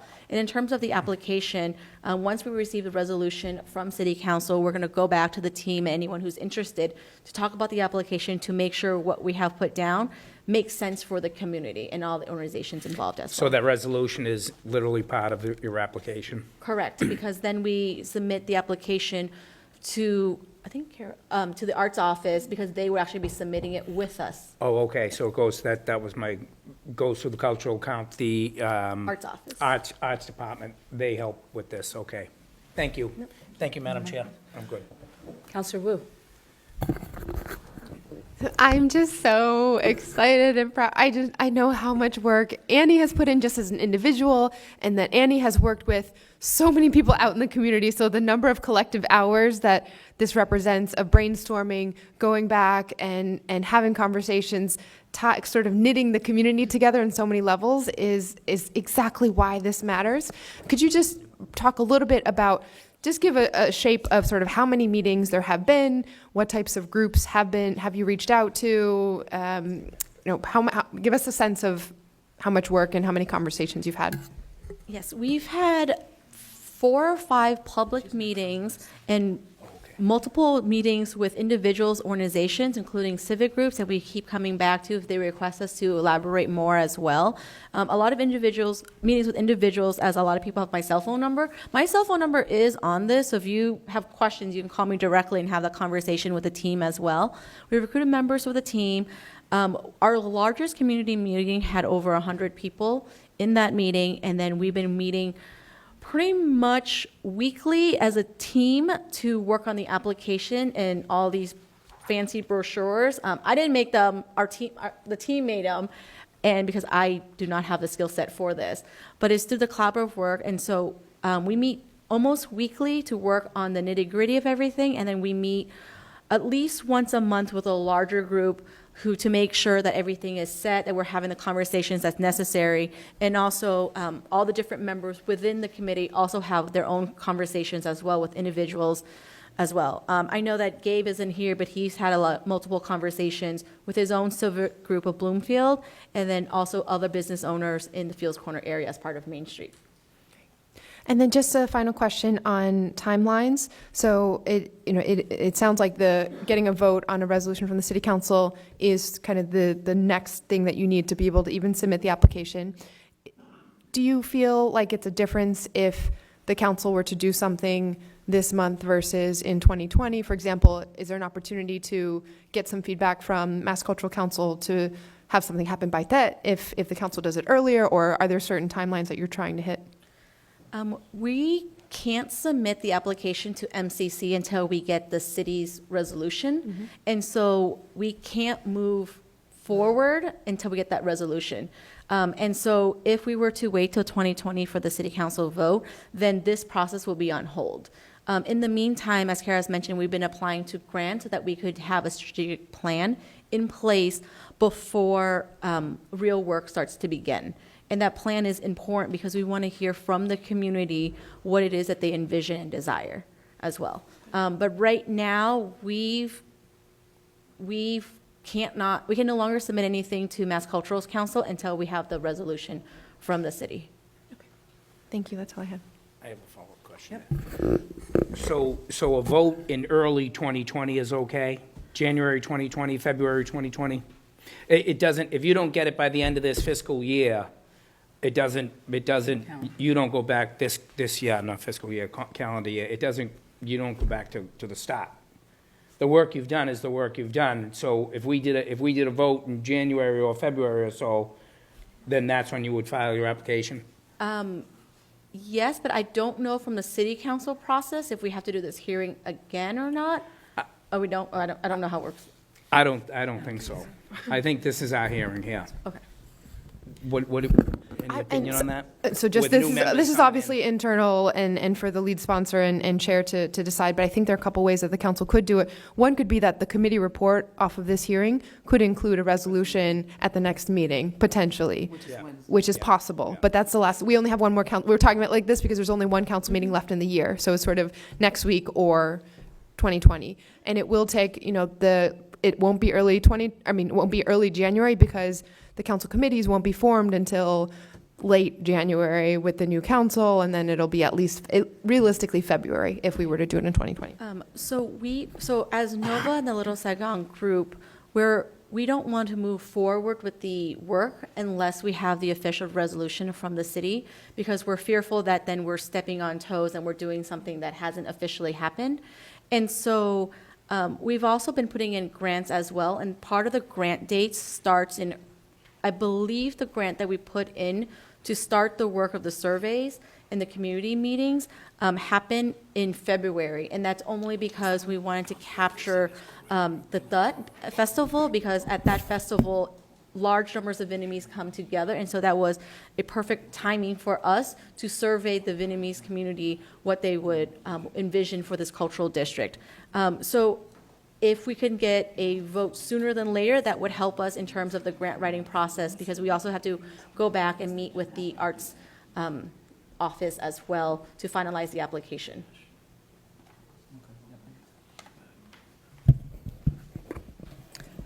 Other questions? No, I'm good. Other questions? I want to thank this panel. Thank you so much. There are more folks who would like to testify, so at this point, we will open up the floor for that. First on the list is Kim Tai. And while she's coming up, Mr. Dang Chi Beng. And Ben Wynn. There are chairs here if you want to line up at the chairs. Kim, thank you. Hi, thank you very much. My name is Kim Tai. I am the president of the... We're going to let you start again, Kim, please. No Could problem. you begin again? Of course, Madam Chair. My name is Kim Tai. I am the president of the board of directors at the Vietnamese American Initiative for Development, which is a community development corporation located here in Fields Corner. I would like to preface my statement with stating that anything that I state tonight is in my personal capacity as well as in my capacity as the president of the board of directors at Viet only. So first off, I'd like to say thank you to Madam Chair as well as Councillor Baker, Councillor Woo, and Councillor Campbell for bringing this before the council. And for the sponsorship of this matter. We're here on behalf of Viet Aid, which is to voice our support for Little Saigon as a cultural designation in the Fields Corner neighborhood of Dorchester. Just as a little bit of background, Viet Aid was founded in 1994 by a group of Vietnamese immigrants, refugees, and young people with a mission to build a strong community, Vietnamese community in vibrant Fields Corner neighborhood. And many of those people are actually in attendance here tonight.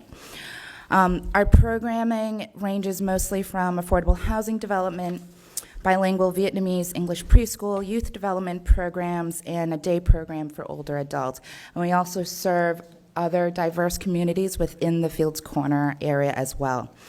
Most notably, though, Viet Aid, amongst a lot of the Vietnamese community, not only in Fields Corner and Dorchester, but within Massachusetts and Cam Dam, worked together to launch the community campaign, which developed the first Vietnamese community center in the country, which is an 18,000 square foot building over on Charles Street that hosts a variety of activities for community events, meetings, ESL classes, cultural programming, as well as programming within Dorchester itself. Since the early 1980s, a lot of Vietnamese refugees have come to this area and have called Fields Corner in Dorchester their home. And through that, as the population has risen, we've had more and more institutions, social services, restaurants, and small businesses that have been created to support the needs of this community, both the Vietnamese community and the diverse Dorchester community. And one of the things that has been really incredibly important has been the linking the cultural heritage of the Vietnamese people with the old generation and the new generation that's here. On a personal note, I'm a first-generation Vietnamese American. My parents immigrated here in 1979. My father opened one of the first medical offices in Dorchester that was fluently for Vietnamese people, and then myself, I had a law practice in Fields Corner for 8 years as well, catering to the Vietnamese community. So this cultural designation of Little Saigon is both incredibly important to me personally, but also to the Vietnamese community, as well as Viet Aid. Thank you very much. Thank you so much, Kim. Thank you. Sir, thank you. I am very happy today. Sorry, I have to talk a little bit about myself. Yeah, 2 minutes. I am Dang Chi Binh. I am 87. Wow. I think I am the old dad in here. 87. From 62, I am sorry about a little bit about myself. From 1962, I am in Hanoi, Hilton. From 1962, Hanoi, Hilton, After 4 years, Mark can go there. Mark can after me 4 years.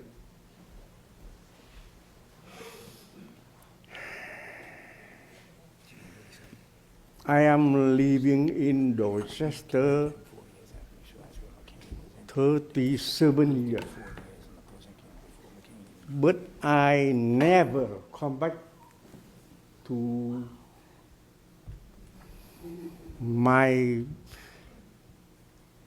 beloved country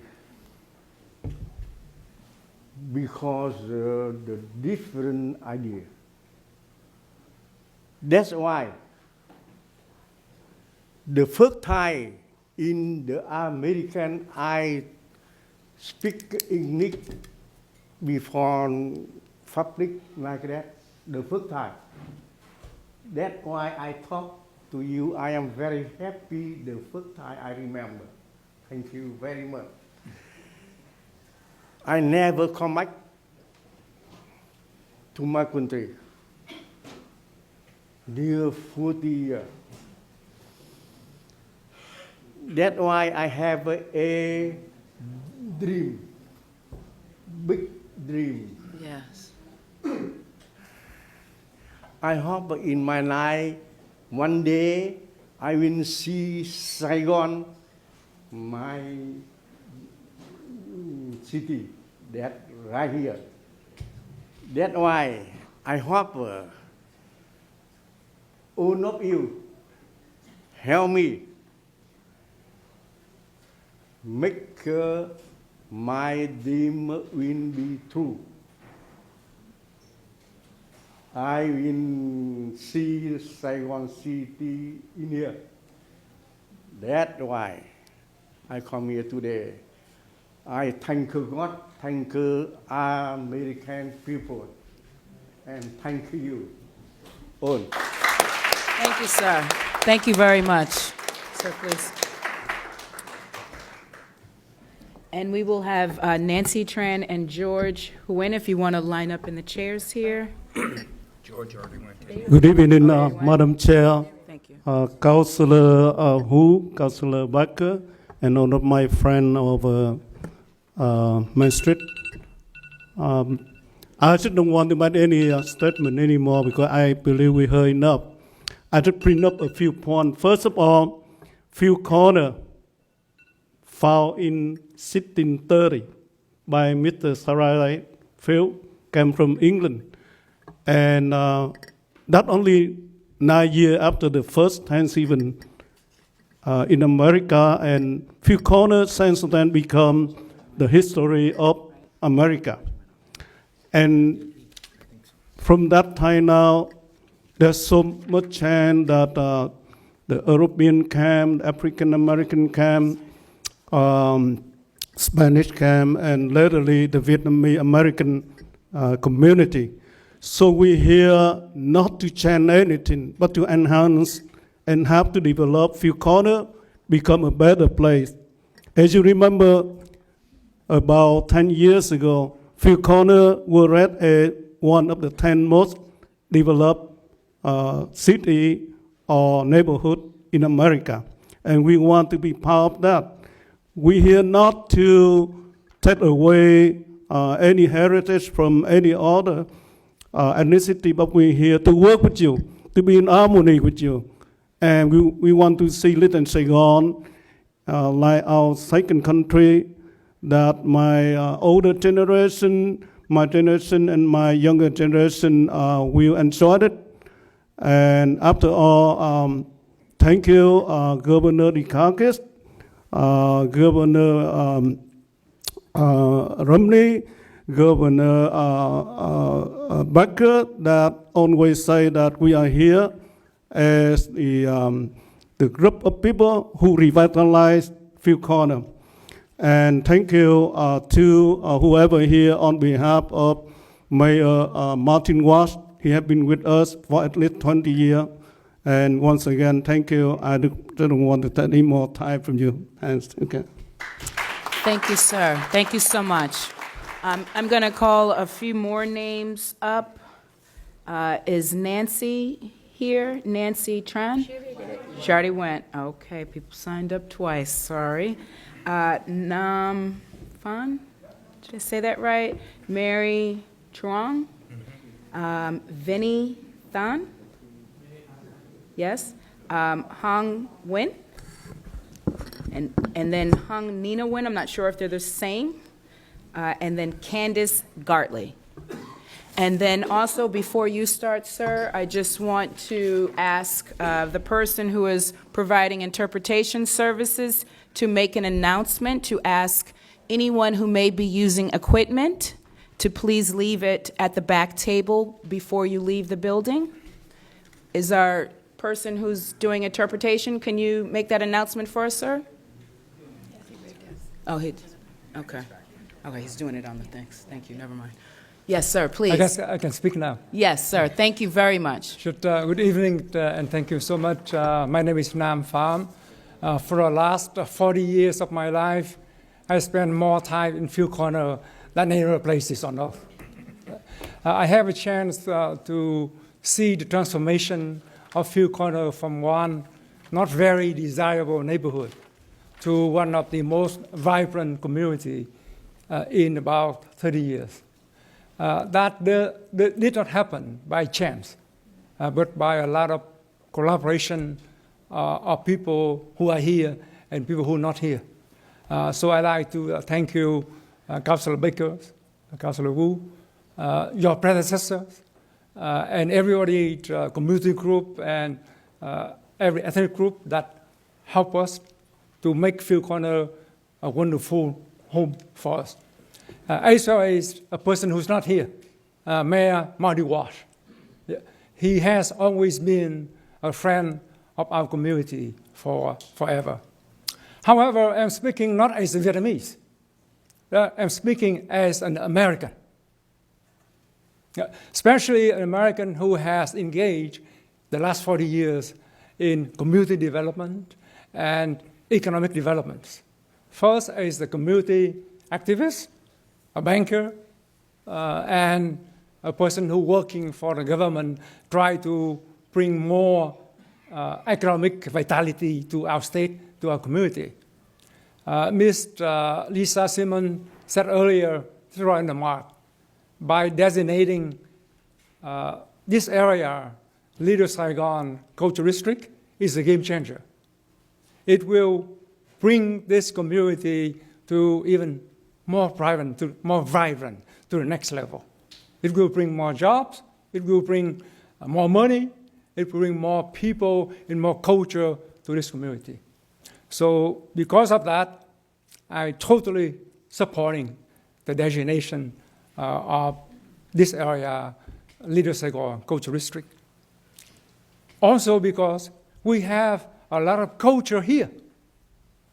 One of the earlier speakers talking about this place, an Irish church, but now have Vietnamese Catholic parish.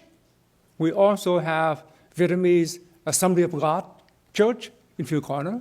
We have Buddhist temple, and we have a lot more than just restaurants, wonderful restaurant. Everything we have here create a wonderful quality of life for everybody. My office is right next to Little Italy. Little Italy does not exclude me from being in Little Italy. Half a mile from here, we have Polish Triangle.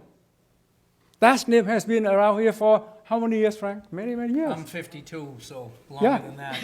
Yeah, all right, yeah. Irish people are welcome at Polish Angle.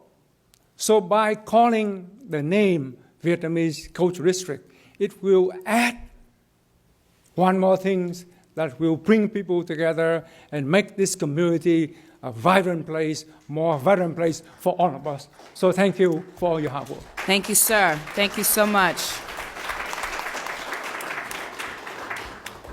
Thank you. So good evening. My name is Mary Trong. First and foremost, I'd like to say how appreciative I am to have this opportunity to be here to say a few words about why I support the Little Saigon Cultural District as a part of Field Corner. When I came here in the late 70s, I was one of the few, maybe a few hundred Vietnamese at the time moving to Boston. And Dorchester at the time was undesirable to live.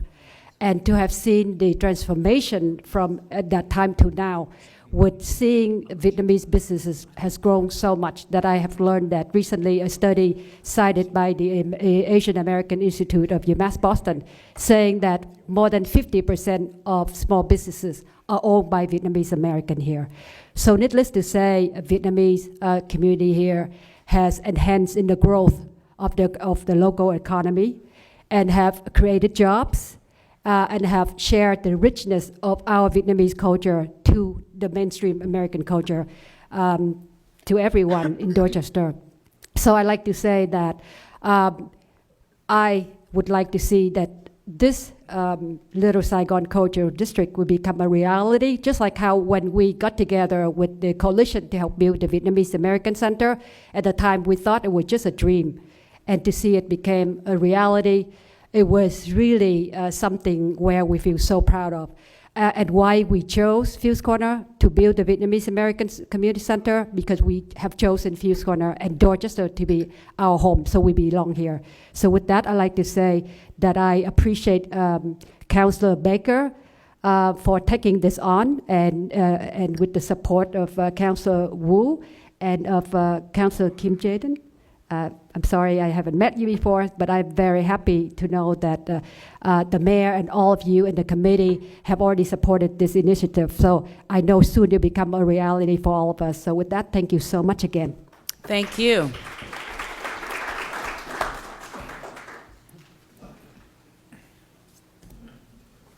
I thought you next.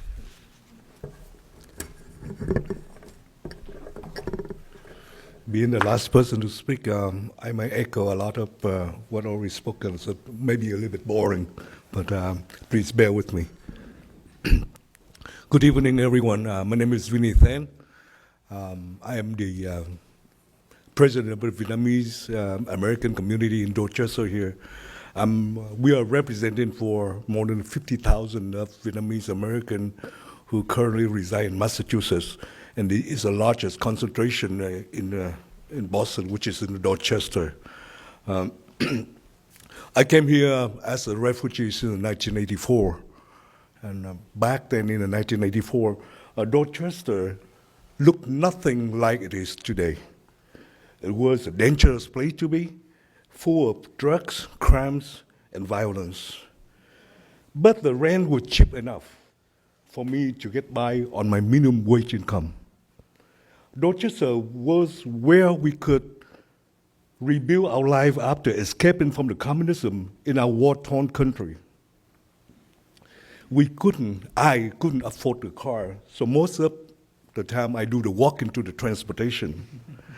Like me, most of us, the long walk from home to the subway station and back, always frightening. And very tense and very bad experience. Because from any corner, from any time, there's someone who jump out there, robbing us, assaulting us, and tell us to go home. And that's one of the things I never forget. Some of those experiences, a friend of mine, he didn't have a car just like me. He carried a case of beer after work so he can go home and enjoy after the long day of work. He got taken, robbed of the case of beer in his back and beat him until he permanently blind an eye. Another of my classmates were beaten up so bad with the hockey stick that he got to go to the emergency. See that, I'm bringing back the story. I'm sorry. Just to let you know how Dorchester back then compared to it now. We are very grateful that the United States have took us in and give us a second chance to live as a free people. We show our gratitude by our work ethics. We're not being a burden for society. We're giving back whenever we can. We teach our children to do the same thing. We together with other Dorchester residents, have transformed the Dorchester neighborhood to from a place where you cannot walk at night safely after dark, and into a desirable place to live. Right now, if you look around you, we have in Dorchester, so many Vietnamese businesses like restaurants, Buddhist temples, churches, tutoring center, and all classes, martial arts school, as you have mentioned earlier. The radio station, newspaper, we have it all. We had all the eligible requirements to apply for the cultural social district. The community with aid, the tourism center, just to name a few, and all of which around the few corner area, these businesses have drawn thousands of visitors weekly in the weekends from our state and nearby city into Dorchester, and have created a special, unofficial landmark and tourist destination for Boston. There are 46 cultural districts in Massachusetts, including 4 in Boston, like we know, the Latin Quarter, Fenway, Roxbury, and Literacy, all of which have experienced a positive economic development and a better quality of life due to its cultural uniqueness. Diversity is a beautiful thing. It should be celebrated. Diversity is never been about divisive. Instead, it enhances our neighborhood. It attracts more people and businesses and motivate the improvement of the area.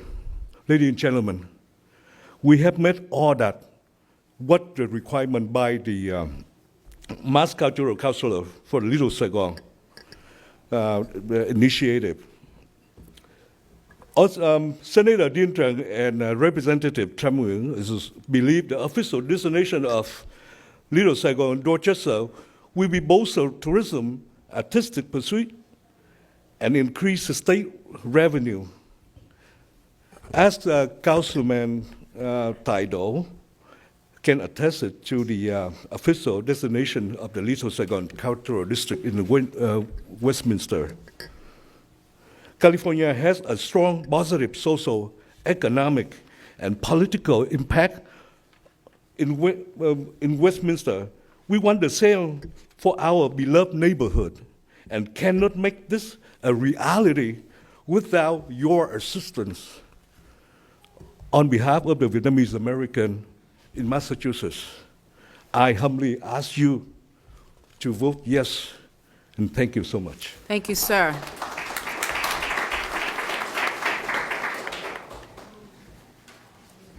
All right, I'm going to try to be as brief as possible. My name is Hang Nina Wynn, and some of you already know I'm a real estate attorney here on Dorchester Avenue in Fields Corner across from Townfield Park since 2003 when I opened my office there. And I've been a resident of Dorchester in 1997, literally moved my family, raised my family here.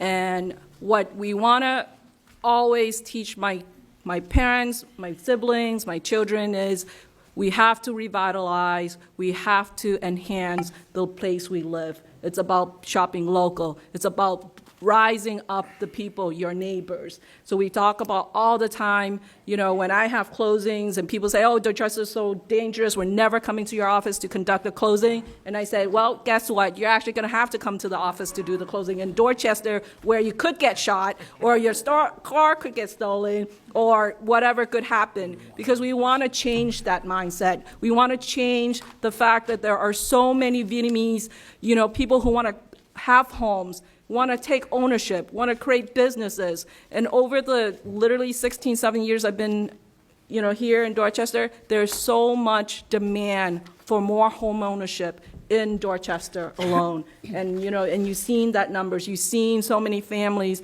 who bought from, like, the parents, you know, where they pass it down to their children, and the children would go to school and still come back and live in Dorchester. And this is the pride, and this is the, you know, emotions that we want to pass on to our children, that we take so much pride and ownership in our community, our culture. I had bought, the Little Saigon T-shirt from Annie, and guess what? My nieces and nephews and kids are wearing them every day to go to sleep in. And the connection is, we want to say, what is Little Saigon? When they hang out in Dorchester and Fuse Corner, eating at Cocoa Leaf, at Anham, what does that mean to when we're raising our kids? And my kids are, bicultural. They're half Dominican. They are half Vietnamese. And that doesn't mean that we're taking away from, the identity. We're embracing that identity. So I think it's a natural progression of all of the history, of all of what we have done to literally revitalize and really establish this area as our home, to designate, Fuse Corner as the Little Saigon Cultural District. Thank you. Thank you so much.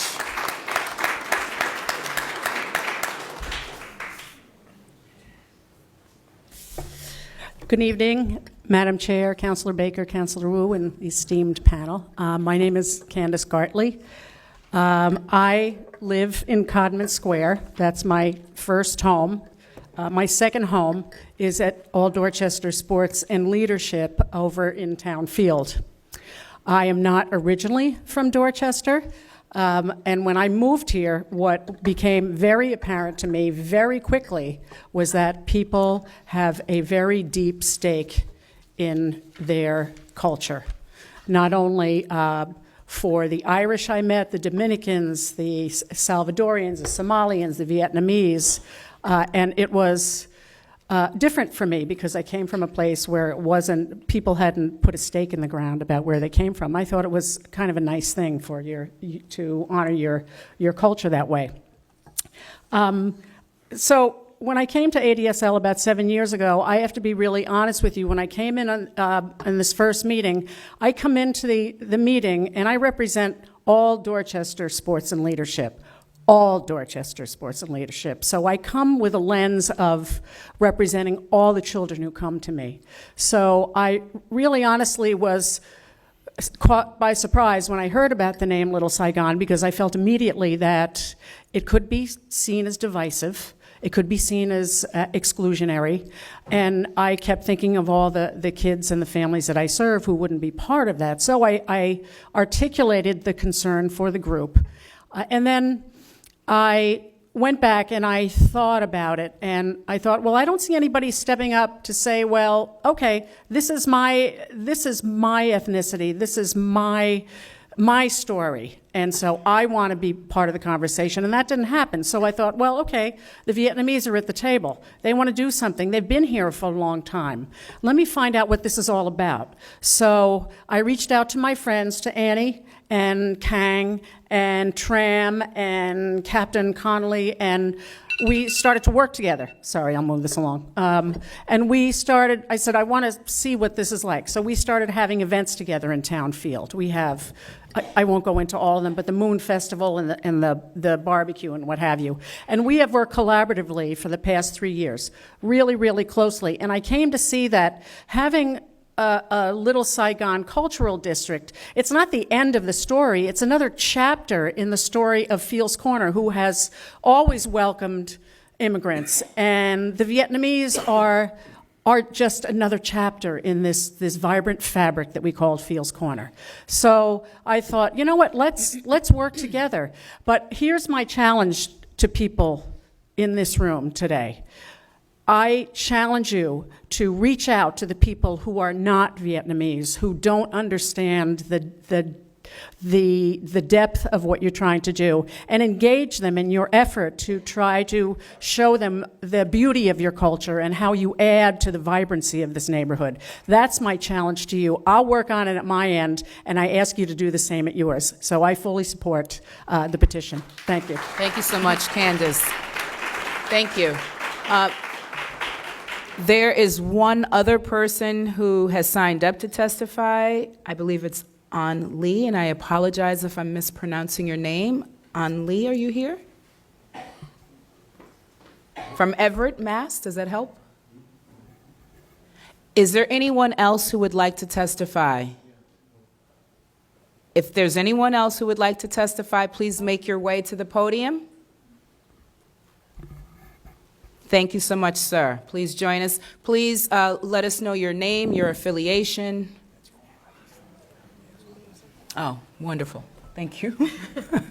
Welcome. And before you begin, if there's someone else who would like to speak, because this will be the last before we close out the hearing, so if someone else would like to testify, this is your opportunity. You can come and sit in the chair. Thank you. Thank you, Chairwoman. Thank you, Councillor Baker and Councillor Woo, for coming here tonight and join us for this Cultural District meeting. My name is Kwa Pham. I am the liaison for Mayor Marty Walsh and also the citywide Vietnamese liaison. I'm here tonight to represent the mayor to overwhelmingly support this initiative. You know, he's been a partner through this whole process, and I just want to voice his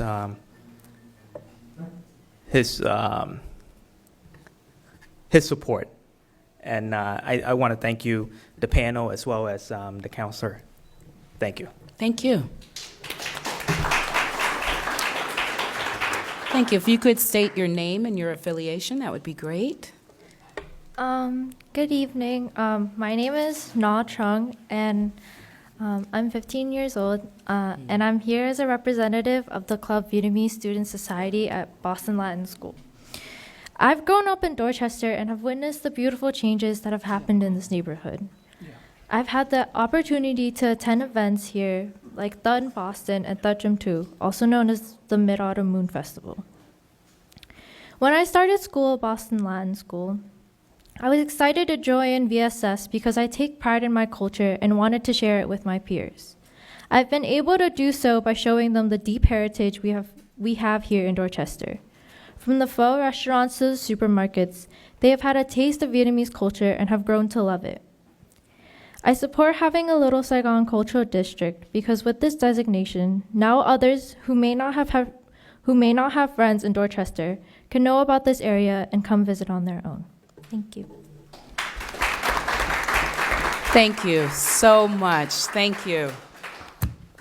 So this has been an amazing hearing. I certainly want to thank all of you for coming out and for offering such powerful, inspiring testimony tonight. So I really want to thank this community.